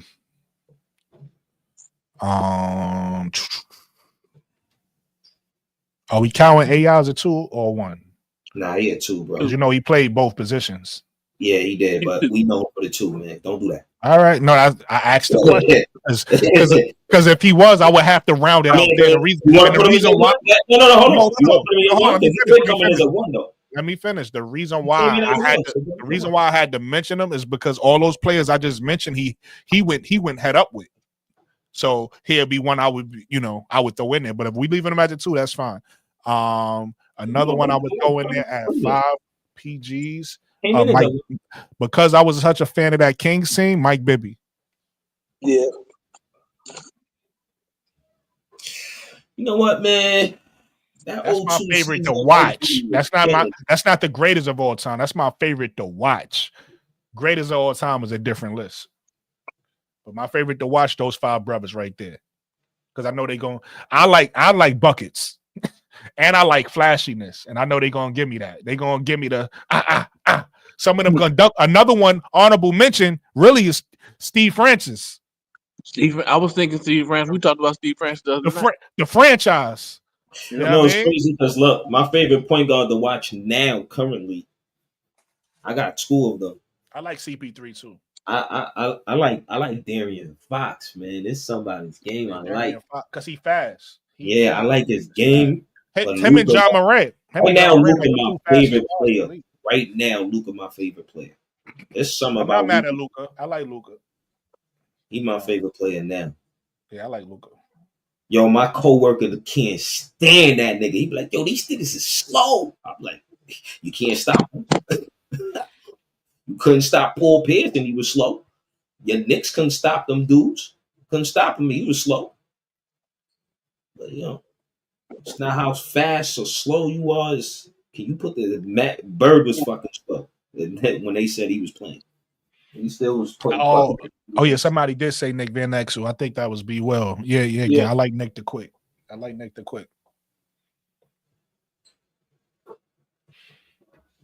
I know you up here, B. Well, but I gotta. Oh yeah, I already had put that up. Nick, Nick was good, man. The Lakers, Nick. Yeah. Lakers Nick and Mavericks Nick. You didn't. So what about the Nuggets Nick? I didn't see him play. I only saw Mavericks. You didn't see. You didn't. You ain't see the Nuggets Nick. I never seen that Nick. I don't remember. Oh, that Nick was good, man. That Nick was good. Yo, I think you know what though? I think Abdul Rauf, aka by the way, really quick, if y'all want to, it's up to you guys. Kevin, Zoe, y'all could simulcast this on y'all channels too if y'all want to go live. I'm a paying member now. If Abdul Rauf, man, aka Chris Jackson, if he ain't get blackballed out of the league, man, this man had Tourette's syndrome and was giving dudes buckets. I mean, That was amazing. When That's I how used to, that's how his handles was too. I mean, this dude had Tourette, like literally Tourette syndrome, and he giving dudes fit. It seemed like John Stockton. It was like his main target. Since you bought him up, you know who don't get a lot of credit? People always forget, and it was because it's before our time. People always forget to add Walt Clyde Frazier in this conversation. Oh, yeah. He should get more love than he get. I'm not saying he got to be the best or on anybody list, but his name don't ever get mentioned. I mean, he should. I mean, to New Yorkers, yeah, he got the 2 champions. His name should get, and New Yorkers don't even bring him up. His name should, but it's because it was the 70s, bro. That was a nasty era in basketball. The 70s. It's like people skip the 70s. People talk about the 60s and the 80s. People skip the 70s. Hold on, but listen though, right? If you really look at it, it's kind of like we having a duplicate right now. There's no back-to-back winners. Well, as of yet, it's kind of like what the 70s went through. Right. Look at the teams that won in the 70s. Only one. The Knicks was the only team that won twice in the 70s. So you got Boston, you got Seattle, no team won back-to-back though. Yeah, that's what I'm. Yeah, every year was a different champion. Yeah, the Knicks ain't went back-to-back. Yeah, I'm saying they got 2, but no team won back. No team won. Yeah, but you know what? I kind of like that. I kind of like that. I don't want to. If it ain't my city, I don't want to see no back-to-back. Sick of that shit. Yeah, a lot of like those Laker years. You just like, yeah, they gonna win. It's like, yeah, they go. Is the Pacers okay? They got 2. Is the Sixers? Oh, they got 1, and they just swept the Nets. I'm like, oh, come on, man. Now, when they went against the Detroit Pistons, I really thought they was gonna win that. I didn't even know the Pistons did them dirty, but they did change the rule in the game though. With the whole defensive sequence now you could do hard doubles on a person. So they was just doubling the shit out of Kobe, shrinking the floor. And they knew Gary Payton and Karl Malone, they was in it. Look at Ralph Sampson, but yo. Listen. The original Twin Towers, baby. Yeah. I tell you like this, I don't think we're gonna ever see a center like the Dream. No, it's a different game. I disagree with that. Because I mean, we got Embiid right now. No. I think the way Embiid play, I think the way Hakeem played, today's game is more conducive to a big man having those type of moves. So I think we will see a big man with shimmies and all that. God, I think we'll see that again. It's just because the man had counters on top of counters. Hakeem was talented with footwork. Most bigs don't have that footwork and fake. So especially at that time. Yeah, that's what I'm saying. So at that time he was. It's funny because at that time he was the anomaly. At this time it's kind of more like where you would see a big like that. Now the bigs just got to work on that. Like, the big you got bigs that's like somebody like, and I'm not saying he has his game because he doesn't, but somebody like even like Wemby can have those moves if he practiced them. He's light on his feet, so. Yeah, these bigs want to play on the outside. They want to be guards. Yep. It's kind of like a role reverse. The guards want to be bigs. And what it is? We don't have we slowly. So the power forward. Once we went to the stretch forward game, the power forward slowly got X'd out the game. It's almost like the same thing is kind of happening to the center, not completely because there's still centers in the league, but today the best centers are centers in the league. In order for you to be a top center, elite center, is almost like they tall small forwards now. Like their game is like they just 7 foot small forwards almost. You know what I'm saying? I like Şengün though. I like his game. I gotta watch him. You know what? How many centers do you think are actually in the NBA? I don't know. So if I'm guessing off the top of my head, I would say probably like maybe 5 to 7. That's good. Your statement earlier was like, no, the center got X'd out. The No. forward What I was became the saying center. was to clarify my statement. What I was saying was once we went to pretty much that four out one end, that stretch 4, Correct. we didn't have no power forwards at all in the league. It's pretty much 2 small forwards.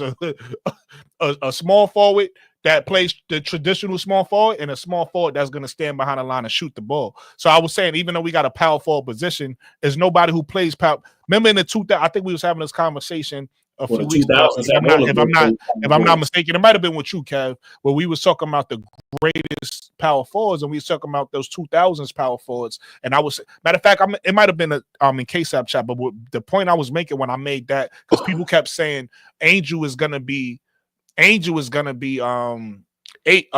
and this person. I said we got to stop doing that. I said these players are gonna be themselves. I said if you remember the 2000s power forwards, you had Rasheed Wallace, you had Chris Webber, you got Dirk, you got Tim Duncan. They all played different, but they was all great power forward. Garnett, they was all great power forwards, and they all played different. So we got to stop trying to mesh all these girls to be one player. Everybody not gonna be Asia. Asia's gonna be Asia. You get what I'm saying? So it's the same thing when you start talking about the power forwards of the 2000s, after that, maybe 2005-ish, 2006, whatever year it is, when we just went to the straight 4 out, those power forwards was gone. They was gone. They went to center. They moved to center. They moved to center. Power forward. They moved to center. Power forward. Right. No, you absolutely right. Power forward. You absolutely right. They moved to center. So, but the power forward position, it was no power forwards playing that position no more. So what I'm saying now about the center is what I'm saying now. Hold on. What I'm saying now about the center, it's still centers left in the league. They're not gone, right? It's still centers playing the center position, right? It's just not many. It's not popular. It's popular now to have either a power forward there, right? Or to have like this new breed center where it's like you really a small forward build, but you 7 foot. You really a small forward. You just a tall ass small forward. So I'm not gonna lie though, bro. You say you never saw Shangoon play?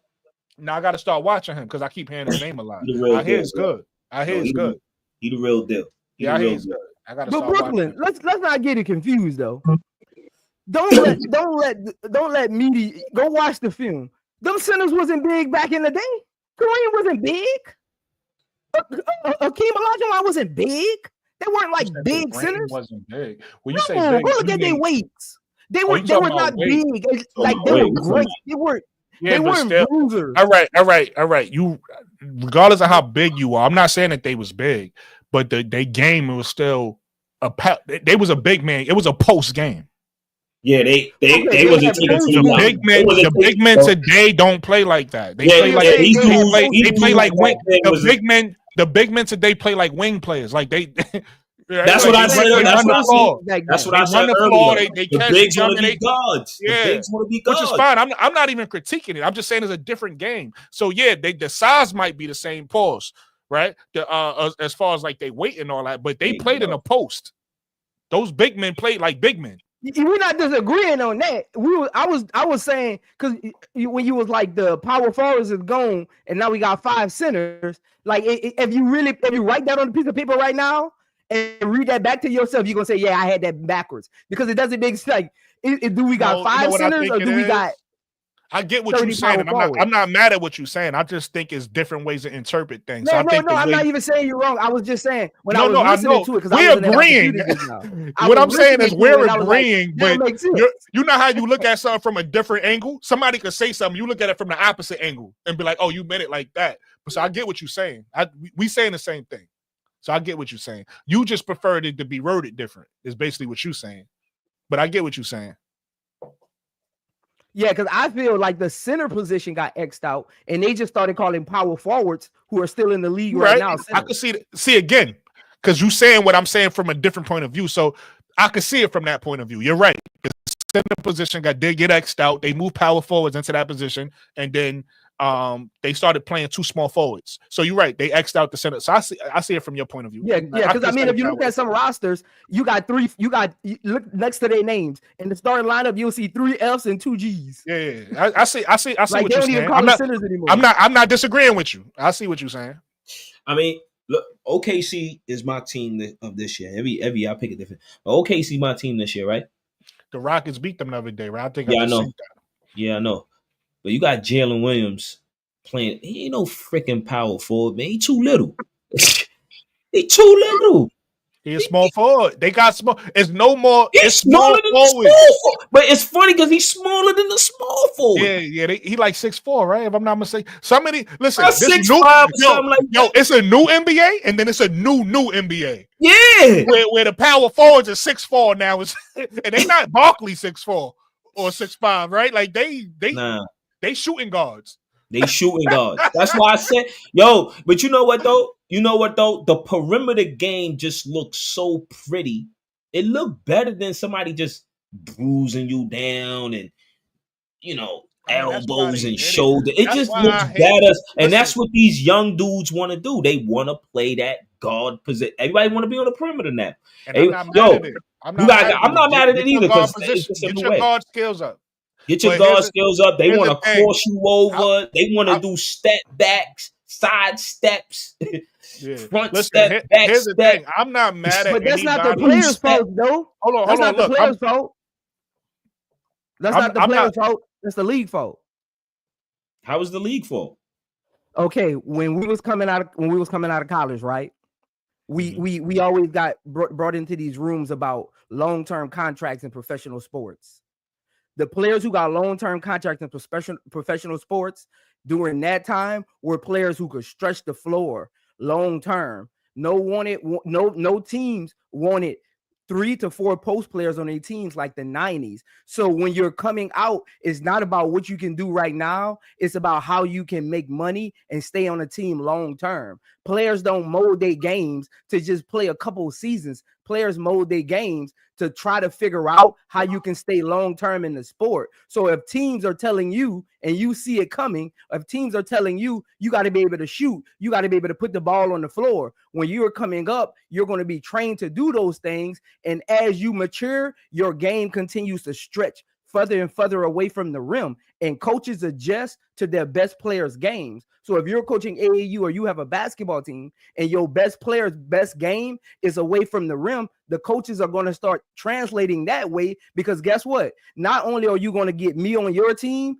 when I leave and go to college, you're going to get the next player who wants to be like me.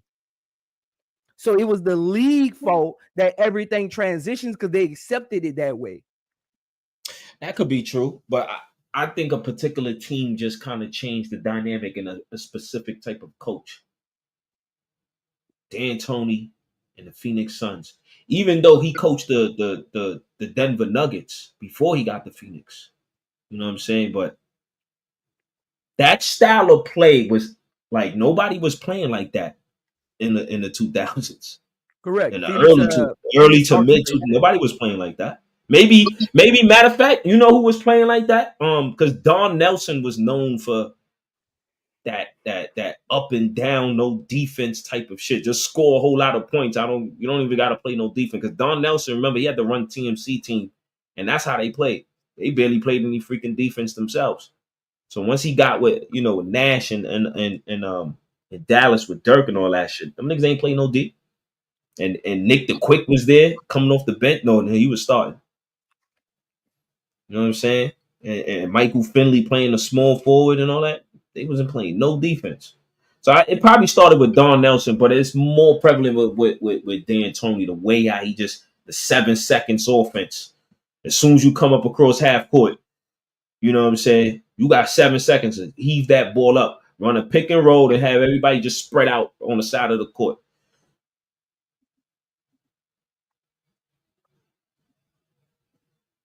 But, I mean, what you're saying, you could be right with that one, too. I'm just saying, when y'all have kids, watch when they go to trainers. They not going to train your kids on what high school is doing or what AAU is doing. They're going to train your kids on what the league is doing.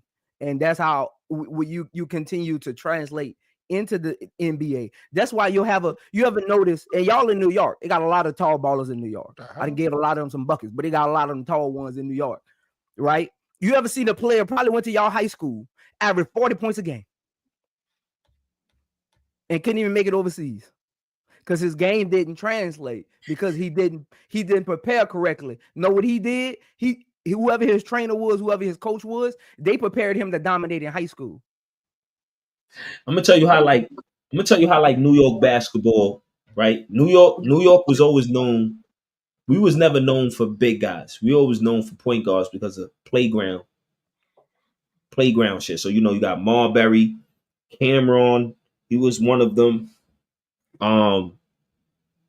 Skip to Malou, Mark Jackson. Of course, they say Pearl Washington. Rod Strickland. You know what I'm saying? We was always known for even Lance Stevenson. I just said that. Jamal Tinsley, Lance Jamal Stevenson. Tinsley, Sebastian Telfair. When we was growing up in New York, that's why I say, like, yo, when I look at basketball, like I more relate to the small guy because I just like the way they play. It's a New York thing because that's all we like. We just like big man wasn't our thing, man, because we like that shit is boring. Because when you get up on the playground, I'm trying to mix you. This is why a lot of these dudes couldn't even shoot. Mark Jackson, Rod Strickland, Sebastian Telfair. Marbury was decent. He was streaky. You know what I'm saying? So that's how a game. And then you see the flashiness and shit like that. I mean, Rod Strickland was a type of guy. You think, I mean, Kyrie is what you see now, but when you look, I mean, and you know it's funny because I be seeing Rod from time to time. He coached LIU. But hey Brooklyn, I gotta bounce, man. I gotta get ready for a meeting in the morning. All right, Brody. Have a good night. Appreciate you pulling up. You're welcome on the panel anytime, Brody. When I used to see Rod, I'm gonna be visiting my store in New York next week. I might. You in New York? Yeah. All right. My it's on 1029 3rd Avenue. All right, but holla at me. All right. When you out here. All right. Yeah, when I saw Rod Strickland, man, I was like, this motherfucker can't shoot. How the hell he get to that rack, son? How the hell he could get to that Baja? You know what I'm saying? So I guess the rest of the country, they was more interested in big man the way they played, but maybe so. I don't know. I know in New York, New Jersey area, it was all guard play. We didn't care about no big man. Patrick Ewing was just an exception. I'm lying, 80s. Patrick Ewing was just an exception. I'm lying. Man, I think of Patrick Ewing, I get sad, man. I just wish he had a dynamic guard to play with. See, there you go. You just wish he had a New dynamic. York thing, son. Everything's God. I mean, you talking about like a scoring type of guard? Yeah, like a 1-2 punch. Yeah, but somebody who he can rely on to get a bucket. But you know what's so funny? The only scoring guard at that time when he came in the league was Isaiah Thomas, right? And then Tim Hardaway was because he wasn't even the best player on his team. It was actually Chris Mullin. So, but you know they had Mitch Richmond, so.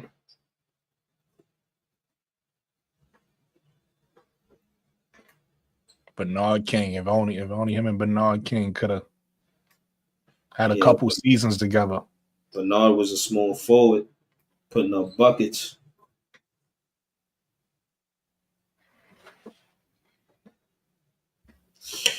I mean, listen, the Knicks had their chance in 94. They blew it. They was up 3-2 in the series. They blew it.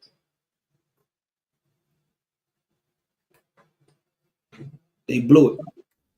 And the Knicks had injuries that year because Ronaldo Balkman was on the team. I think it was Ronaldo Blackman or something like that. He was on the team. Doc Rivers was injured.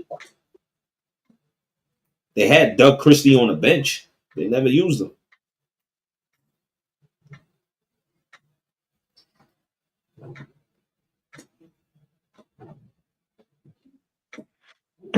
This is a girl I like in Utah, Kev. Her name is Gianna Neekins. I'm gonna play her highlights real quick.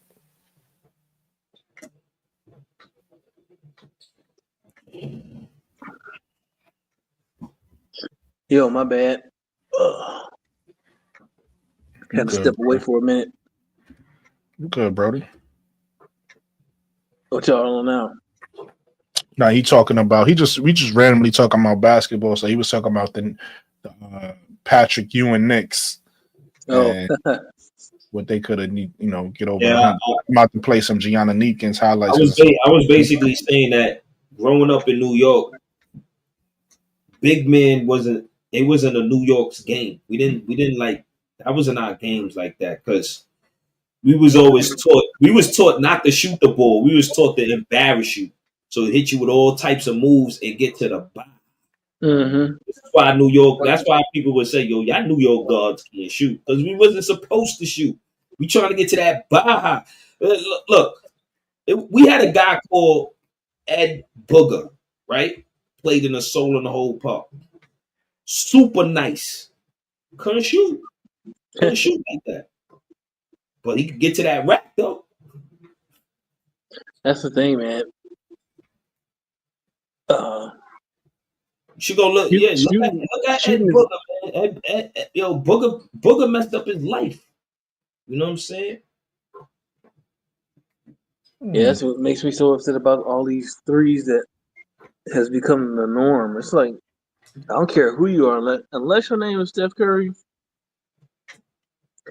A 3-point shot is still a lower percentage shot. But in sports, right? It don't matter what sport you play. When you got a team that's so successful, they winning multiple championships playing that way. What you think everybody else they want the same type of act? Oh man, that's the way to win? Oh yeah, and it's also thrilling for the fans, right? So that's what the fans want to see too. Yeah, like yo, and dunks. The Lakers won with a big guard. After a while, as soon as the 90s rolled around, we gotta get a big guard. So then that's where you get the Penny Hardaway. Mm-hmm. You know what I'm saying? He comes out, he's a big guard. They went to the championship. They just ain't win. Well, but that's because Magic inspired those bigger kids to develop those ball that position. Right? Yeah, And then look, right? Mm-hmm. Then you go out, you got Jordan. So Jordan comes out. We ain't never saw nothing like Jordan. Probably Julius Erving. That's what the older folks would say.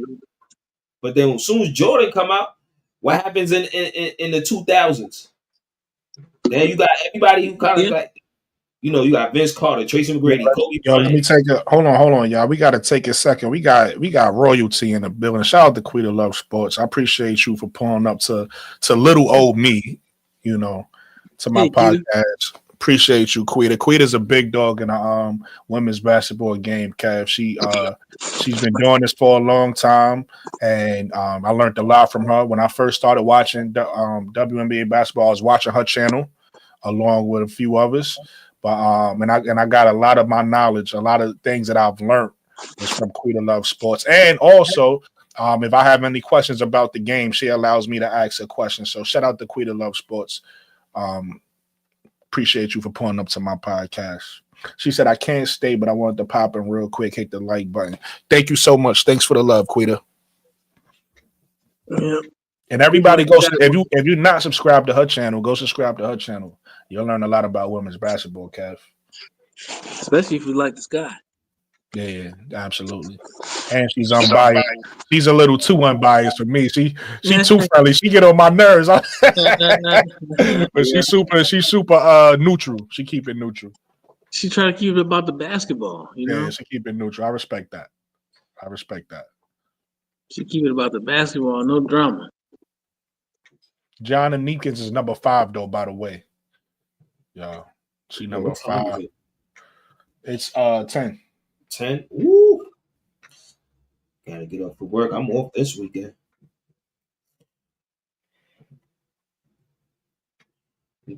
Gotta go to my channel.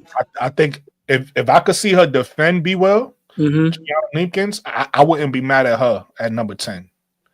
Number 10 pick for us. Because she gives us what like her game offensively is perfect for us. Because she could score off the catch and shoot, she could score off the dribble, and she could like make a play for a teammate off the dribble. And she could get to the rim. She not just a standstill shooter. She could get to the rim and finish. I need to see what she could do defensively. She don't got to be a lockdown defender for me, but as long as she could guard, as long as she could be serviceable, that was her to just pass the ball. She could be solid. Number 5. Yes, she's number 5. If she could be solid on the perimeter, then I know y'all wasn't paying attention. I'm gonna play it back for anybody. This is a game that they beat Notre Dame. Not to cut you off though. It was a pleasure being up on here. Know what I'm saying? And you already know, bro. You always welcome. You family. But and you I'm gonna bless your pie whenever you go live. Hey yo. You know I'm gonna go up on your podcast when you go live. So just let me know. I was about to say, yo, bless. Oh nah, but when you go though, just watch this because I want y'all to see her play. Just tell me your thoughts real quick, and then we're in out the podcast. But like, let's she number 5 right here. You see her with the ball? She shot. She just shot the ball. Oh, yeah, that's her. So just watch her game and tell me what y'all think. I really like her game offensively. I just need to see what she could do defensively. She's 6 feet, just to let y'all know. She's 6 feet tall. Maybe 6'1". Shooting ability. She her numbers. I'm not gonna say she up there with Tahina Pow, but she's Tahina Pow like with her efficiency. Be well. She's very efficient. That's an interesting name, Tahina Pow. I think she's Polynesian. Yeah, on the West Coast. Oh, like Pilly that plays for the Lynx. Yeah. Okay. I don't know if y'all just seen off the cut back door just now.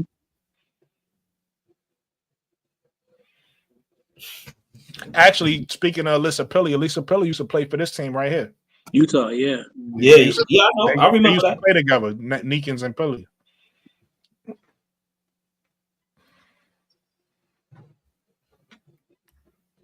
I felt like she should have got playing time. Peely? Yeah, she ain't get no playing time in the finals. She nice. It's probably her size. Yeah, that's the thing. She's undersized. I don't know how, but she may have been a little bit. Use her size to get that bucket, though. I've seen her use her size to get bucket. No, definitely. I think she's gonna translate. But I think that's probably why they didn't play her. It's her size. Yeah, I think she got to drop some weight. Look, from what I've been seeing, the videos they've been putting out, it looked like she is working on that.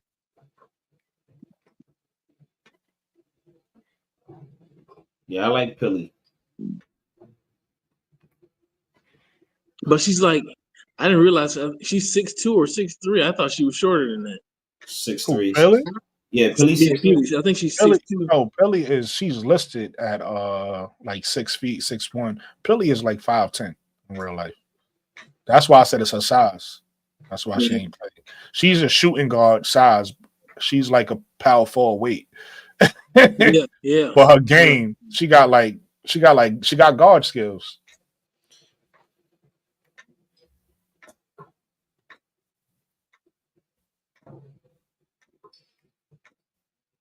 It's just a hard fit for her right now. Like, with that size and the league that she's in, they got to figure out where they need her, where they going to want her to be, where they going to need her to be. Exactly. And then on top of that, she's on a really good team. So it's like you're not going to play in front of certain people. Yeah. And this year, she shouldn't have. Because, when she was in, she had that 120-point game, which was cool. But, she struggled defensively, because of her size. And she also looked like she was just a little bit lost sometimes. And because they really didn't have her doing any kind of action, that she would just kind of on offense, she would just kind of be around. That's how I felt looking at her whenever they brought her in. Maybe obviously, maybe the coach know what she's doing. She don't want Oh yeah. championships. So the coach must know what that she doing. So I'm not gonna question the coach because she obviously she probably know what she's doing. She won. I think it's 4 championships with the same team. So yeah, Cheryl Reeves definitely know her basketball. Mm-hmm. Yo, Brooklyn, I'm watching the playback of the Syracuse Texas A&M game that was earlier today or this evening. Mm-hmm. Why is it 24-26 at halftime? It be like that sometimes. You gotta, 24-26. Gotta fight back. But anyway, fellas, sayonara. All right, my man. Good night. Have a good night, Brody. On that note, I'm gonna sign off too. Hey, Kev, appreciate you for gracing the podcast. Same thing to you, Be Will, and everybody else that was up here. My man, Prince, Tony. Shout out to everybody that came through the chat. My brother Gamble, my brother Mark, my brother Deezy was in here. Quita Love Sports came to check us out. My brother KSAP was in here. Anybody else I miss? I appreciate everybody for showing me love. Everybody have a safe night. You too, brother.